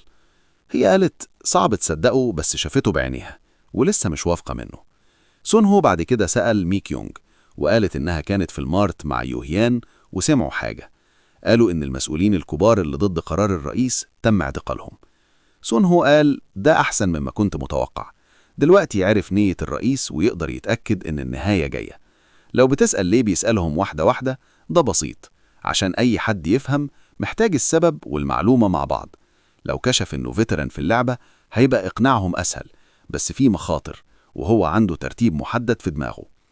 قالهم كلهم يسمعوا كويس، باين إن الرئيس عايز نهاية العالم تحت السيطرة. الكل اتفاجئ وسأل إيه قصدك؟ هو قال أكيد لاقيين غريب إن في لوك داونز بدأت يوم 16 يوليو بعد الظهر، ولمدة 4 أيام كل المؤسسات الوطنية وقفت. يبقى ليه الحكومة تعمل الاختيار ده؟ يوهيان قال منطقي. سويان قالت برضو النهاية فعلا جاية، يعني الحكومة عرفت اليوم بالظبط اللي دي داي واتخذت إجراءات. سون هو قال صح، ولو استنتجوا أكتر غالبا هتبقى 2020 يوليو لما السيطرة تتوقف. يوهيان وميك يونغ بدأوا يهلعوا وقالوا لازم نروح نحذر عائلتنا. سون هو قال لهم تمسكوا، ممكن يبقى قاسي بس ده وقت البقاء الفردي أهم من العيلة، ولازم ما تنسوش إن أي واحد فيهم ممكن يتحول زومبي من بكرة. بس هو عايز يوصل للنقطة الأساسية. السبب اللي جمعهم هنا مشاركة دليل الاستراتيجية للتوتوريال وكمان معلومات البقاء على قيد الحياة. هون جون سأل إزاي تعرف ده؟ سون هو قال عشان شاف فيديوهات كيمباب وبيعتذر إنه أخفاها لحد دلوقتي. اعتذر لميك يونغ بس هي قالت مفيش مشكلة، هي كمان كذبت عليه إنها أويكند. سون هو قال عندكم الحرية تستخدموا المعلومات زي ما تحبوا، بس بالنسبة للتوتوريال يتمنى يتبعوا الدليل بدقة. الليل كله كل الناس مشيوا ووصلنا للمنتصف. هو جهز كتير خلال ال 32 يوم اللي فاتوا وما قدرش يقول إنه مثالي. كمان أنانيته متخبية تحت مسمى الضرورة، ممكن ترجع تضره بس هو مش نادم. في جبل قريب صواريخ مضادة للطائرات بتطير وتنفجر زي نيزك. سون هو بيتفرج وقال النهاية لا مفر منها، ووقت نهاية العالم ابتدى. أول ما الصبح جه اللوك داون اتشال، وبما إنه خلص تجهيزاته الأساسية ضاف زجاج مضاد للرصاص وأبواب خشب قوية، وبعدين حقن كمية صغيرة من سم مشل، واضطر يتمرن عشان يقاوم المقاومة السم. شافه بيعمل 3001 ضغطات. بعد شوية لبس بدلة القتال واعتدى الفطار مع دينجو. استنى ميعاد الساعة 9 لحد ما النور انقطع، وعلى التلفزيون كان في تقني بيلقي خطاب. سون هو قال الخطاب الوطني كان overwhelming لدرجة إني تساءلت مين غيره كان ممكن يوصلهم لنهاية محترمة زي دي. قال كنت فعلا متمني النهاية ما تجيش، بس بما إنها هنا لازم يعيش كفتران في نهاية العالم اللي شفناه من البداية. متبقي 4 ساعات لحد ما الأبواغ توصل الأرض، وقضى 2 ساعات منهم يراجع المخزن اللي هيخزن فيه المحاصيل، بعدين ركب المعدات اللي هيستخدمها بعد المرض وميدان التدريب قبل ما يرجع للواقع. بس أول ما رجع كان زي ما توقع، جحنم حي. بص على الراجل السمين العريان في الشارع. طبعا كان في قتال وناس بتفرغ شهواتها المكبوتة. الراجل قال لو كله هيموت قريب ممكن نبدأ نعيش على راحتنا لحد ما تضرب عربية. بما إن في ناس بتقتل غيرها بدون أي ذرة ذنب، طبعا انهالوا تشيلين موجودين. تشيلين قالوا خليها كأننا شلنا شوية حظ سيء، وطبعا مش هينفع يستخدموا العربية بعد المرض. على أي حال قال لسون هو بطل تبص من السطح زي الخاسر، ولو اتحولت زومبي هعمل لك خدمة وحولك لنقط. سون هو قال ده مش عصر رومانسي، مستغرب من إعلان الحرب الغريب. سرب طيارات وفلايرز عدوا على رأسه وشاف الطيارة بتنزلهم من فوق. قال الحكومة تهتم بأمان المواطنين لحد الآخر، مختلفين تماما عن شخص زيي، ولو في ناس زيهم ممكن نهاية العالم تبقى محتملة، بس مفيش حاجة يقدر يعملها، كل واحد مختلف. جه الوقت إنه يتحرك ويستعد. متبقي 3 دقايق لحد ما الأبواغ توصل الأرض، وبكده رياليتي تشيك اكتمل. قال أتمنى المعلومات تكفي قبل ما المرض يضرب، وطبعا حفظ مسار الزراعة كويس. بص على ساعته وقال ماذا لو نسيت أشيل ساعتي المعدنية غير السحرية بعد المرض؟ ضحك على نفسه وقال مش مهووس بالأمان، عملت كل اللي أقدر عليه. من دلوقتي كل اللي يقدر يعمله هو يصلي إن كل حاجة تمشي حسب الخطة. وأول ما الأبواغ بدأت توصل، الناس في الشوارع بدأوا يسقطوا على ركابهم والفيروس يغلبهم ويتحولوا زومبي. زي ما سون هو قال، كلهم بيدوروا على فريسة. بدأ يسوق في الشارع وقال، في الحقيقة في زومبي أقل من اللي توقعت. دلوقتي فهمت ليه. أغلب الناس قضوا لحظاتهم الأخيرة مع العيلة. تساءل في حد ما تحولش زومبي؟ بس دلوقتي ده أحسن، لأن بصراحة وهم بيزرعوا كانوا هيعطلوا شغله. وقف أول عند الصيدلية وقال الستاير مش مقفولة، يبقى ده حظه. كسر الباب وفتح البوابة بتاعته وقال لازم أتحرك بسرعة من دلوقتي. الأبواغ محتاجة وقت عشان تتحكم تماما في الزومبي، فلو قدر يسرق الهاردوير ستور قبل كده ممكن يتجنب أي معارك غير ضرورية. وهو بدأ يرمي من خلال البوابة بتاعته، وبتبدأ تهبط جنب دينجو، وده خلاه متلخبط لحد ما بدأت تضربه. ده زي كومة كلاب. سون هو قال أنا فضيت الصيدلية دي تماما، وبص على تقدمه لحد دلوقتي يقدر يخلص ده أسرع من اللي توقعه. على الأقل كده فكر لحد ما وصل لمحل الأدوات الهاردوير ستور وشاف إنه مقفل مضاعف. قال كنت متوقع حاجة زي دي تحصل. جبت معايا قطعة أكسجين، بس الصوت بتاعها أعلى بكتير من اللي توقعته. سمع خطوات وقال حتى لو قدرتهم على تتبع الكائنات العضوية اتخففت بسبب الباتش، الزومبي كمان جايين عليه عشان الصوت العالي للقطاعة. سون هو قال شفنا ده قبل كده مع حادث السفينة الروسية، والزومبي في المرحلة الأولية قبل ما يمتصوا أي عناصر غذائية ضعفاء. في المستوى ده حتى بعد التحديثات أي مبتدئ يقدر يتعامل معاهم بسهولة لو عرف نقاط ضعفهم. فوراً قضى على واحدة بينما 2 تانيين جريوا عليه من الجنب. ضرب المرأة الأسفل وبعدين وجه الرجل. الصعوبة في الواقع أقل من اللعبة. كسب 6 نقاط وقال كسب النقاط أسهل بكتير، بس مش عارف أعمل إيه مع ده. الطريقة العادية جذبهم للزقاق وقتلهم واحد واحد، بس دلوقتي حركته محدودة بما إنه شايل قطعة الأكسجين، هيدخل ويقتلهم كلهم مرة واحدة. قال هشوفكم بس مرة واحدة. لحد دلوقتي السبب الوحيد إني تجنبتهم إني مش عايز أضيع وقت الزراعة. بدأ يقطع راسهم واحدة واحدة وقال مش عشان خايف. دفعهم بعيد قبل ما أي حد يقفز عليه. بعد كده ابتعد عنهم متجنبا هجماتهم وقال لهم فكروا كويس، في حد قضى أكتر من 5500 ساعة في اللعبة القذرة دي. من غير وجود جحافل هنا مفيش طريقة يخسر قدام أمثالهم، وهم مش حتى متجمعين في سرب مناسب. بدأ يوقعهم على بعض وقال كان ممتع، اعتبروا ده مكافأة. دلوقتي بعد ما جمعهم كلهم ولع القطاعة وقال هودعهم بانفجار، وبدأ يحفر فيهم.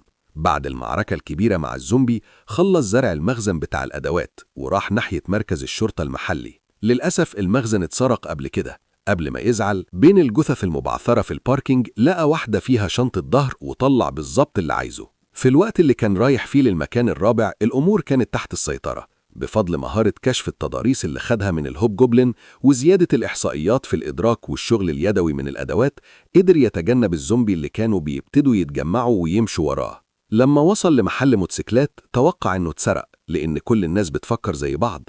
حط ايتي في واحد اللي فضل وكمان مستلزمات مختلفة في التخزين، وأثناء ما بيشيك حالته في العالم التاني خد بريك قصير لمسح تأثيرات الديباف وقال العالم التاني مكسور. بعد كده رجع للواقع وفكر في مكان الزراعة الجاي، بس فجأة سمع موتوسيكل. عرف إن الأمور مش هتبقى أسهل زي ما كان عايز. شفنا إنهي بيقول أخيراً لقيناه. إنهي قال لو مش أويكند خلي بالك وتصرف بتواضع واقعد جوه زي واحد منهم، وبدأ يدور عليه شوية. أطلق هجوم على سون هو لكنه تفادى للخلف. قال قريب هيشوفوا على أي حال وده مجرد هوس. فتح البوابة وسأل أعمل إيه دلوقتي؟ إنهي قال لسكيني يراقب الزومبي، وسون هو قال مهما عملت قتلهم بسيط. إنهي هجم على المبنى وسأل جاهز تموت؟ سون هو قال بما إن التوتوريال لسه ما بدأش مستحيل النظام يصنفه قاتل، حتى لو طبق أول قتل بيجيب تحذير بس يبقى مفيش مشكلة. بس سون هو لسه متضايق، هل تمام تقتل حد في الواقع ولا لأ؟ إنهي عرف متأخر إن سون هو مش أويكند، وسون هو مسكه في تشوك هولد. سأله بهدوء ليه مستهدفني؟ إنهي قال عشان آخد البنت اللي كان بيبصلها. سون هو سأل أخدت يعني إيه؟ إنهي قال صراحة خدت البنت على السرير خلاص. سون هو ركله في ظهره وقال دي آخر فرصة توب، أقل حاجة ما تأذيش الأبرياء.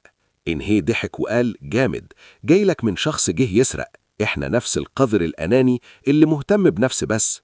أمسك كروسبو وأطلق على سون هو. سون هو تفادى وقال صح، ولما سمع ده فهم إنه كلامه مظبوط. شكره وقال ساعدتني أصف دماغي، أنا فعلا قذر زيك. حط إيده على وشه والتاني على رقبته. إنهي بيستجدي الرحمة.